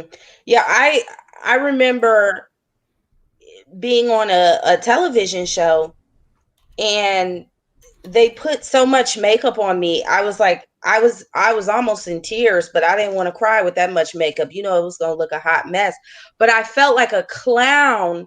I was like, oh my goodness, I can't go with all of this makeup on my face. I was just so shocked and embarrassed and appalled. And the makeup lady was like, when you get on TV, you won't even be able to see it. And I got on TV and I looked at myself and you could not see, that. And yeah, people are wearing, actually, and this is interesting, I've also seen the style of makeup on drag queens. That's trending now. And Ooh. that is drag queen. I just told somebody that yesterday. I must not be going Everybody's looking crazy in my old drag. age. I must not be going old. I'm crazy in my old age after all, because I just What told is his somebody that name? yesterday. What is his name that I'm thinking of? Ron Paul is I don't know. RuPaul. Something. RuPaul. But RuPaul. RuPaul doesn't look like that. He says, I'm not wearing that unless you're paying me to be drag. Yeah. He doesn't even look like that on a day-to-day. Yeah, but it's that style of it's Caked never on been. makeup. Yeah, it's everywhere too. Like I was scrolling through Instagram and I seen like some makeup tutorials, and the end result, like when I seen the end result, I jumped a little bit. I'm like, is it Halloween? And it just, you can't hug somebody, brothers. Let me put you up on game. You cannot be hugging people with that much makeup on. You will never get it out of your clothing. You will have a face print.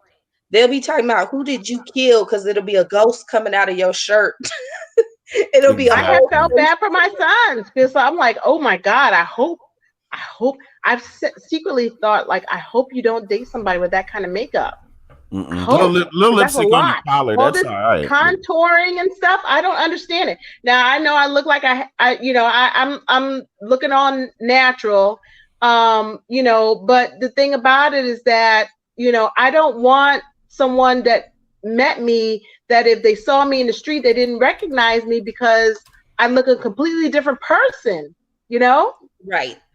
And I'm gonna I tell you, my mom, God bless her. I don't mean to cut you off, but Go she ahead. gets on my nerves sometimes because I will be looking through a magazine or watching TV or the news together, and she'll say, "That's a man," and I say, "No, that's not a man. That's a woman." No, that's a man. No, it's a woman. Just too much makeup. They're looking the same. Yeah. The chiseled look that you get, that you all of contouring, when you look at the history of contouring, that was to make the men look more feminine. That's why they contoured, because men don't have the same contouring in their face as women. So they developed that was strictly for drag queens, and now that is female makeup. And Slide, I would love to hear you weigh in on, doesn't it give you a sense of ease to feel like, look at Sean, she's so natural, she's glowing?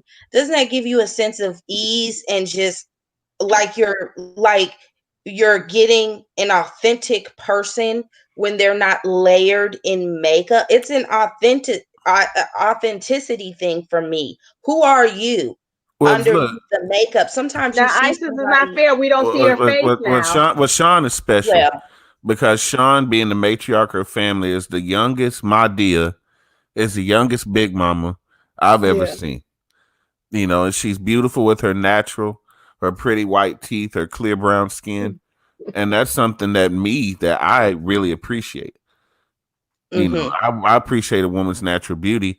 I even told the same person who, again, I think we were in their same chat recently, but not to name any names, so I don't want to offend anybody, told me, well, I like my makeup and I don't do it for you. I do it for me. And I like my eyeshadow. I like my rouge. I like my lipstick. And she actually does look prettier without it. In my opinion, she can wear what she wants to, but I mean, women don't even listen to what men want anymore. I mean, I would No. want to try to fit a woman's criteria. You don't got to tell me ABC, and I don't have to live to your checklist. But if I'm a good enough man and we're compatible, I think we can take enough time to get to know each other where it doesn't take all that extra. And if I catch you first thing in the morning in your natural glow, I'm not going to be freaked out and not recognize you because every time I've ever seen you, well, you were slathered in makeup. Hey, let's explain to Nothing Katie. wrong with some mascara, little lip gloss. You don't have to just get another whole other face to put on top of your face.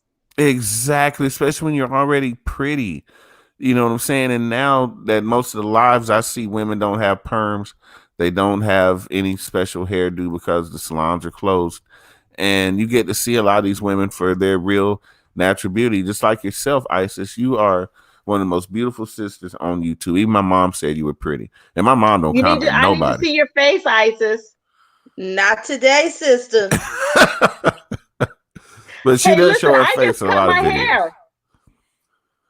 I just I cut my like it hair. I though. mean, you have to look at my IG. I cut my hair in June. I had sister locks, and I was sitting on my hair. That's how long my hair was. But Wow. I was turning 50 and I wanted to change, so I cut my hair in June. I love it. Monica Holder brought up a good point, says, because I think when you're young, you tend to overdo the makeup. But when you're a self-centered woman, and maybe I don't like I said, I don't want to sound like a bitter man, but again, a lot of the women I met between the ages of 30 and 20, I would say 25 and 35, have been extremely self-centered. It's all about me, what I like, what I want, what I eat, where I want to go, where I don't want to go. And you got a lot of simp guys that are almost like, yes, ma'am, and just go with whatever it is that she says. Where are they, Slide? I need. Oh, never mind. You know, it's like, did you see what Katie Davenport said? She said just trying to be what this society says is normal. You already know. Be you, do you. Yeah, because if I have to put up a front and I can't be myself, I would feel so disingenuous. And like I say, I'm not good at putting up a front. or acting, not even on YouTube. I know there's some things that some people frown upon, but I just got to say it. You have to be mad at me tomorrow and we can discuss it later. But for the most part, I'm not here to offend anybody. I'm here to tell the truth that a lot of people don't want to hear, that are uncomfortable with, afraid they might offend somebody or the people around them. But even though the eyelash comment, there's people out there that I love that have fake, weirdo, long eyelashes. I wish they didn't. I wish I knew the motivation. That don't mean I love them any less. I still think it looks ridiculous. That don't mean I hate them. But one more thing. I know that Katie wants to join the chat. Katie, all you have to do to join the stream is come on, Katie. Click the link that I put in there, streamyard.com/so-and-so. It's not a virus. It's a link to get you to the chat. Sorry I had to kick out my man, but he didn't participate. So I want to make sure I left the room. But he's more than welcome to come back. I didn't kick him out. I'll step down if he wants to come on back. No, I can hold up another man. Past my nighttime. Sly, I never get to catch your stuff because you up late. Yeah, I do the midnight ride late because of the content. I try to make sure the kids are asleep and, people got that personal time to kind of put on their headphones and relax. That's the whole point of the show. If you go to sleep during the midnight ride, that's the whole point. As long as you have wonderful dreams. And that's for those who've seen the show or heard the show. So quick plug. If you haven't, you can go to my playlist, check out Midnight Ride after the show. Thank you. I haven't done the show. I promised Isis I'd do a show this week, so I'll probably do it Thursday night. But if you want to do it earlier, I can.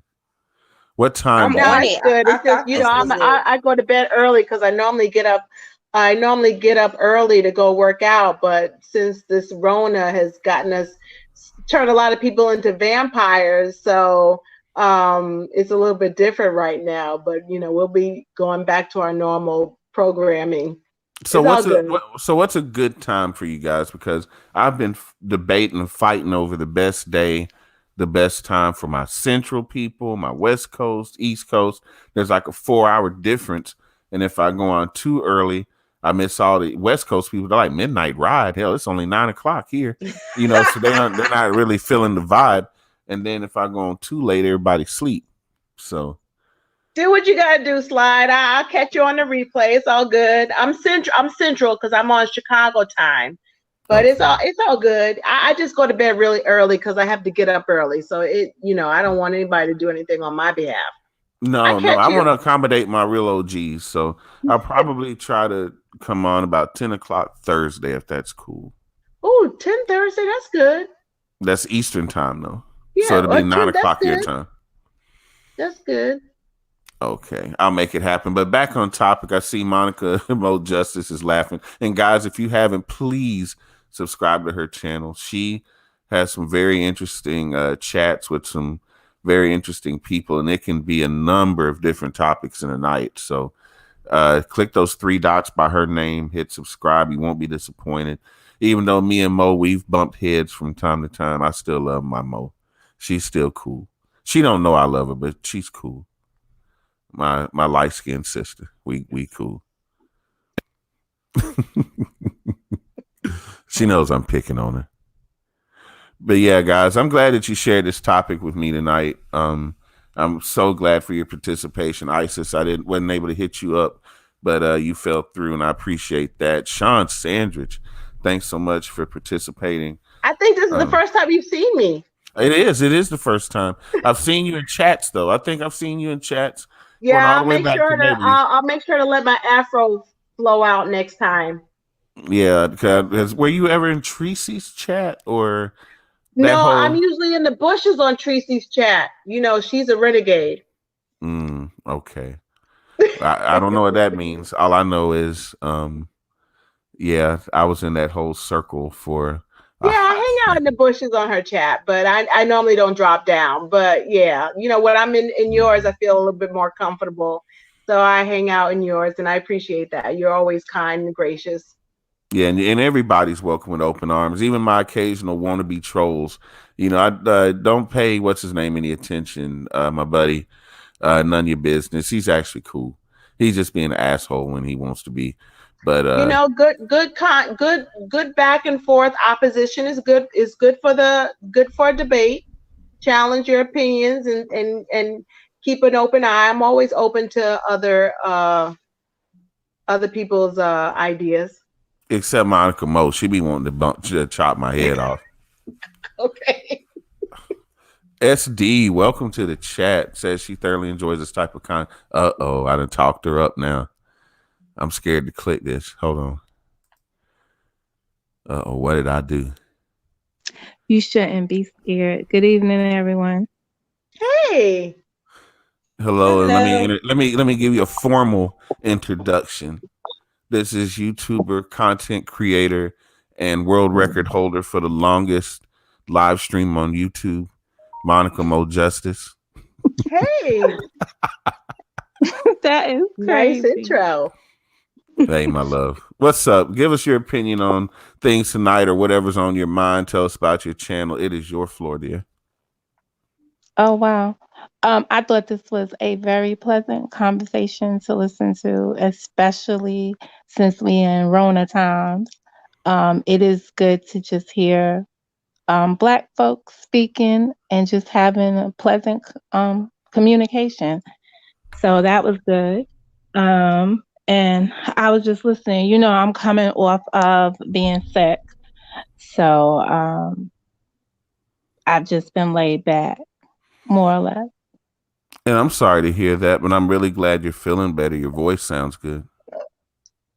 Yeah, that it's one of those things. But yeah, I just, you know, sometimes you need to be sick in order to regroup.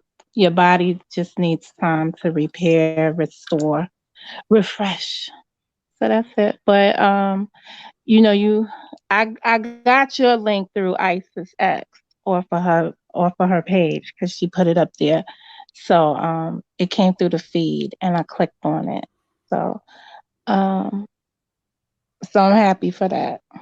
I'm glad you finally did because, I do value your opinion. And even though sometimes I may give you a hard time in your chat, it's all love. Well, I'm glad to hear that.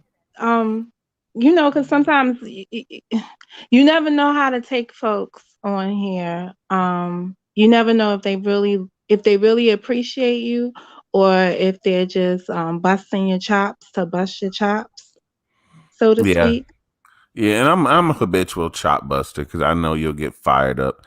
I know you may be a little bit under the weather now, but when you're 100%, I know you're going to be as Mo as ever, and I look forward to it because I do appreciate the strong women that we have in our chat. And I think Isis just dropped off. Isis is also another strong Black woman who has a very strong opinion and knows how to stand her ground. And I have a lot of respect for Isis.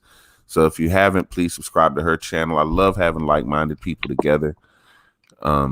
And tell people a little bit about your chat, Mo, before we close it out, because I also lost Sean Sandwich. Sean, I was glad to have you here tonight. Sean is back. But Mo, tell the people that my audience who may not be familiar with you, a little bit about your channel and your platform. Mm. Um, well, it is focused. The premise when I developed the channel was to do a book club. And I quickly discovered that folks don't read. So, so I had to walk around. I had to walk around my concept. I've been from reading short excerpts out of a book, just to provoke thought. So the idea was I was on the YouTube. I had just discovered this YouTube and we were all having conversations, but we were having conversations around one another. Some people feeling like they had more intelligence than other folks because they came from a different background and a different experience on a topic.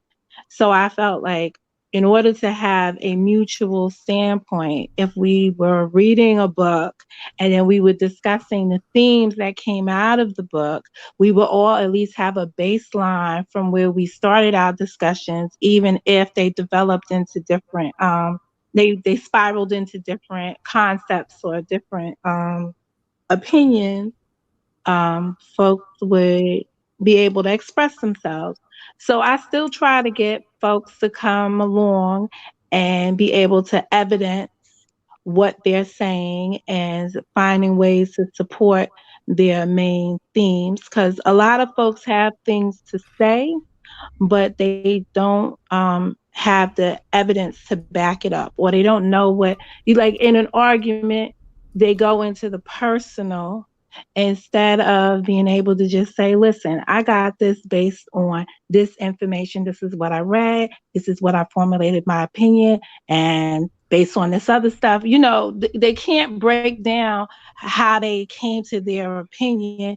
Other people don't really want to hear that because they're just used to being combative. So I'm really like in a world of trying to have a different kind of dialogue with folks and really getting folks to open up and be able to defend themselves properly. Well, well, this is a place where we can disagree without being disagreeable. Go ahead. Where the ladies and the gentlemen, MGTOW for life, welcome to the chat. Glad to have you here. Wow. Yeah, I'm surprised. Glad to have you here, brother. I may not be red pill or purple pill, but you're always welcome. Whatever pill I'm supposed to be swallowing this week. I still love women, and I still don't want to be suckered out of my money or pay child support or alimony. So I guess I'm pro MGTOW in a way. I guess that's a discussion for another day. Another day. Yeah. But I did have MGTOW in the hashtag. Actually, not a whole lot. I mean, these guys are saying they want to go their own way because women have expected men to just do the dangerous things and put themselves in harm's way. And, it's just expected for the man to be the whipping mule and just to take a woman in that has nothing and give her everything because she's a princess with the golden vagina. They are slowly backing away from that train of thought and going on with their own lives, their own finances, their own way, and shunning personal relationships to just limited to, I guess, premarital sex, because you don't get married. You don't take her on as a girlfriend. I don't know all the rules, but I did educate myself a little bit on MGTOW. I watched a few videos, read a few articles.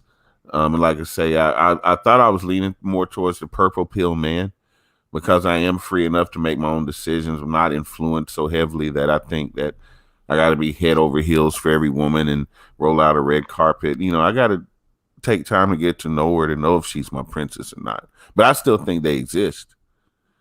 I still think that there's a good woman out there for me. So I'm not ready to go quite MGTOW yet.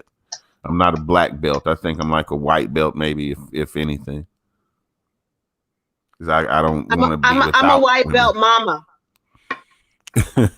You a black belt. You 5th degree black belt. You professional. Listen. You can train. I have 2 single young men, and I'm very protective of them. And just like I'm that mom that does not differentiate between the sexes. The thing that I would tell my daughter is the same thing I told my son. I told my daughter to protect her body, to covet her body, don't give your body away. I told my sons the same thing. I did not gender bias, because I believe my boys in some ways have more to lose in ways that are different than my daughter. Mm-hmm. Absolutely. But I gave them the same spiel, but at different, when they were coming of age. When my daughter was getting to the age where she was liking boys and maybe thinking she want to move to the next level, I said, boys are stupid. You need to protect yourself. You need to have your own condoms. Boys are dumb. And then when my boys were at the same age, because my kids are pretty close to age, I'm like, girls are stupid. You don't know the difference between a birth control and a Flintstone. You need to protect yourself. You have a lot to lose. You lose, if you don't protect yourself, the girl can do whatever she wants. You have no power over that. So you need to be careful about doing what you do. So I never gave like boys will be boys and girls I'm going to protect. I had fierce protectiveness over my sons as much as over my daughter. And in many ways, my sons have more to lose than my daughter. So I gave them the same spiel. And see, if we had more mothers like you, our condition in the diaspora would be so much better, because we need that example of strength and that guidance and wisdom to steer us in the other direction, not having our heads pumped up, being told that this is the macho thing to do. This is what a man is supposed to be like. You go out there and sow your royal oats, as they say, and then tell the girls, well, you better keep your legs closed and keep your hymen protected, as my man, what was that rapper, T.I., trying to protect his daughter's chastity while allowing his boys to run wild and free. No. Man, if I could find a Norplan for my sons, they got a Norplan for girls where you can put that thing up in your arm. I had a Norplan. Oops, sorry. I had a Norplan, and that was good for 5 years. And so now they got a new Norplan that I think is good for 3 years. Man, if I had birth control that would stop my boys from not impregnating no girls, I'd be like, let's go. Yeah, but they also got to be concerned with things that soap can't wash off too, and that's also a big deal. Did you see what SD posted?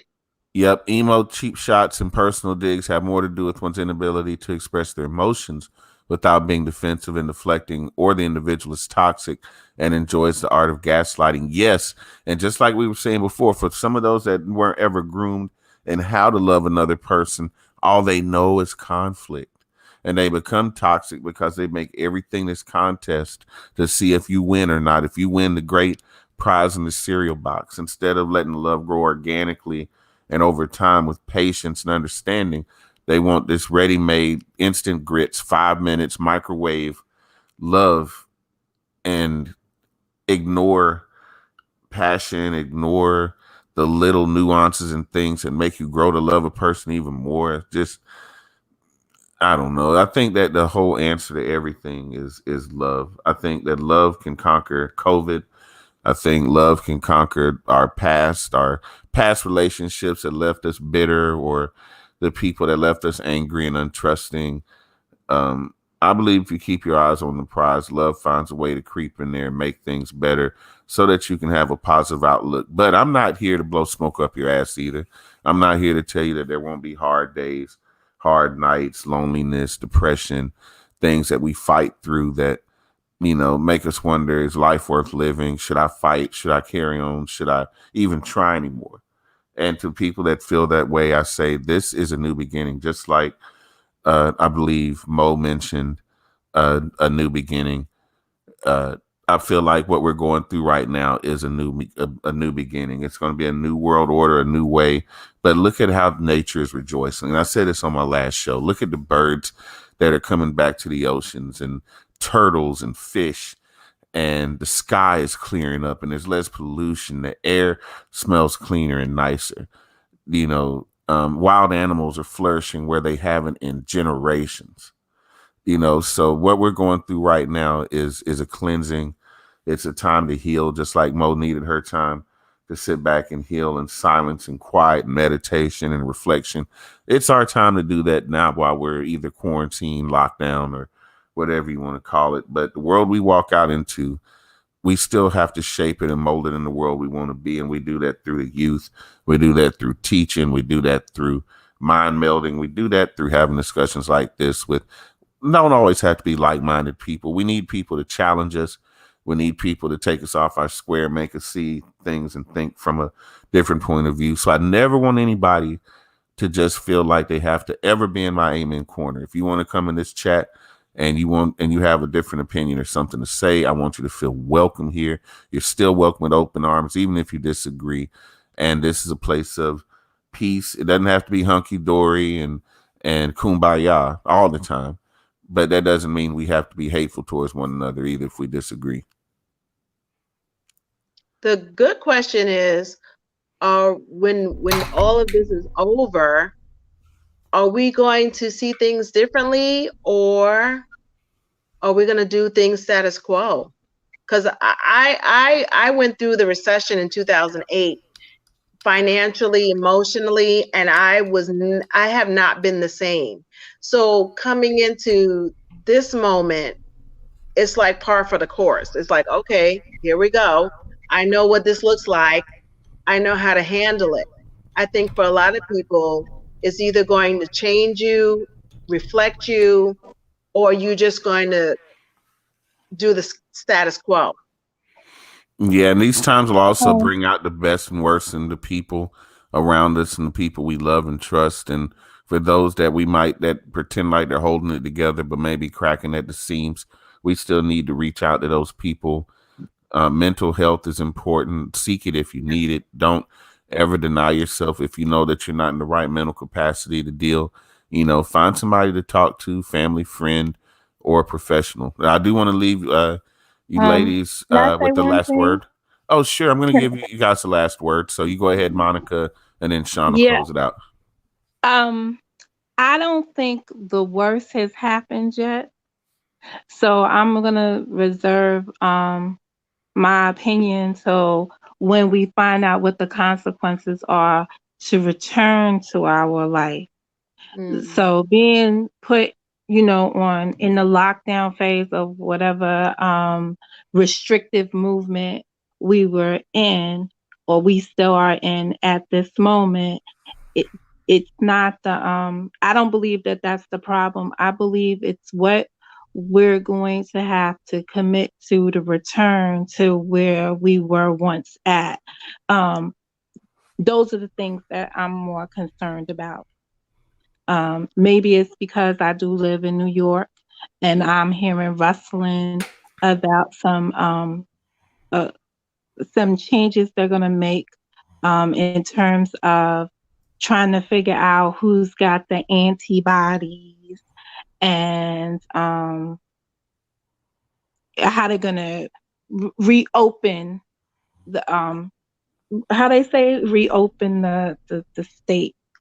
So I'm a little that's the thing that I'm more concerned about, because I think that's when you have to make personal choices against the state. The state. I know what I want to say, but I just want to leave it simple because I haven't seen the whole plan, and I don't want to be like, oh, I said speculate they're gonna do this, and then they end up doing something totally different because they don't know. But I'm more concerned with what to come and not what has happened right now. And that's it. Thank you, Mr. Jones. Um, this was very pleasant, and I got a better insight into you, and I appreciate that. Well, I want to thank you for taking the time, Miss Mo. I know that you are welcome anytime to come on my platform. And I look forward to coming back on yours once you feel 100%. All right. Well, have a good evening. And it was nice meeting you, lady. Me too. And Sean, I want you to bless us with your wisdom tonight before we close the broadcast. You got the last word. Oh, thank you so much, Slide. Katie and SD, thank you so much for your postings. We have not ignored you. We see what you're posting. First of all, to Isis, my New York sister, I am born and raised in New York. I am a native New Yorker, even though I live in Indiana. I do understand your concerns, and we don't know everything. And so I am, as well as you, cautious about how to roll out my decisions. But the truth of the matter is that everything is constantly unfolding, and do what you need to do to feel mentally okay. I think for a lot of people, and Slide, I'm sure you may have heard this, a lot of people have dealt with a lot of depression and uncertainty because being isolated, this is something that most of us have never dealt with before, is dealing with a lot of emotions that people have not tapped into. And all I can say is take advantage of tapping into people, your friends and family, as best as you can, even though you can't reach out and touch them. Know that this too shall pass. And when it's all over, what are you going to do differently? Hopefully, this is a time of reflection. I'm reflecting being at home. I'm one of the exempt people, so I'm at my office and back at home working, but I'm not doing anything else. I have elderly in-laws who are in their 80s that I can't see. I have grandchildren who I can't see. We just FaceTime each other. And I realize, we are all going through this together. And knowing that no one is alone in this, we're all going through this as a nation. you know, don't isolate yourself, and really feed into your mental health as best as you can, whether it's talking to friends and family, FaceTiming. Don't isolate yourself, because even though you feel alone, we're all in this together. And it's gonna pass, and it's gonna be fleeting. And just take advantage of the time that you have, and don't feel like you're unplugged. That's all I can say about that, really, because I know a lot of people are dealing with this isolation. Cabin fever, we say it, but a lot of people are feeling a lot of depression. Talk to your friends and your loved ones, check in, FaceTime, take advantage of this technology, because right now that's all we have. What do you want to say, Slide? No, I'm glad you left us with those words of wisdom, and I want to leave the chat with words of wisdom. I usually quote the Bible, but tonight I'm going to be quoting the Quran. Okay. The greatest act of love is to bring us closer to God. I never thought halal love could be so beautiful until I married you. The heart made by Allah and for Allah only. Shortcut to a blessed marriage. Both husband and wife should love God and his prophet, peace be upon him, more than they love each other. So for those of us who are still longing for love, looking for love, or know that love is the answer, I thought I'd leave you some love from a quote about love from scripture to leave us something to think about tonight. Again, Sean, thank you so much. SD, thank you for your participation. Monica Holder, Katie Davenport, thank you so much for showing up. And to everybody who came in earlier, you could have been anywhere else, but you were here with me. Robert Jackson, a newcomer to the chat. Isis, one of my moderators and somebody I like to consider a friend. I want to thank her for helping me tonight with the channel. Stay tuned. Set your notifications. Thursday night, I will be posting a new Midnight Ride with new copyright-free music, unfortunately, but we will have some awesome poetry written by the artist over at the poetry website I go to get the poetry. I can't think of it right now, but anyway, Thursday night, tune in. I look forward to seeing you guys there. Peace, blessings. Hope to see you soon. Have a good night.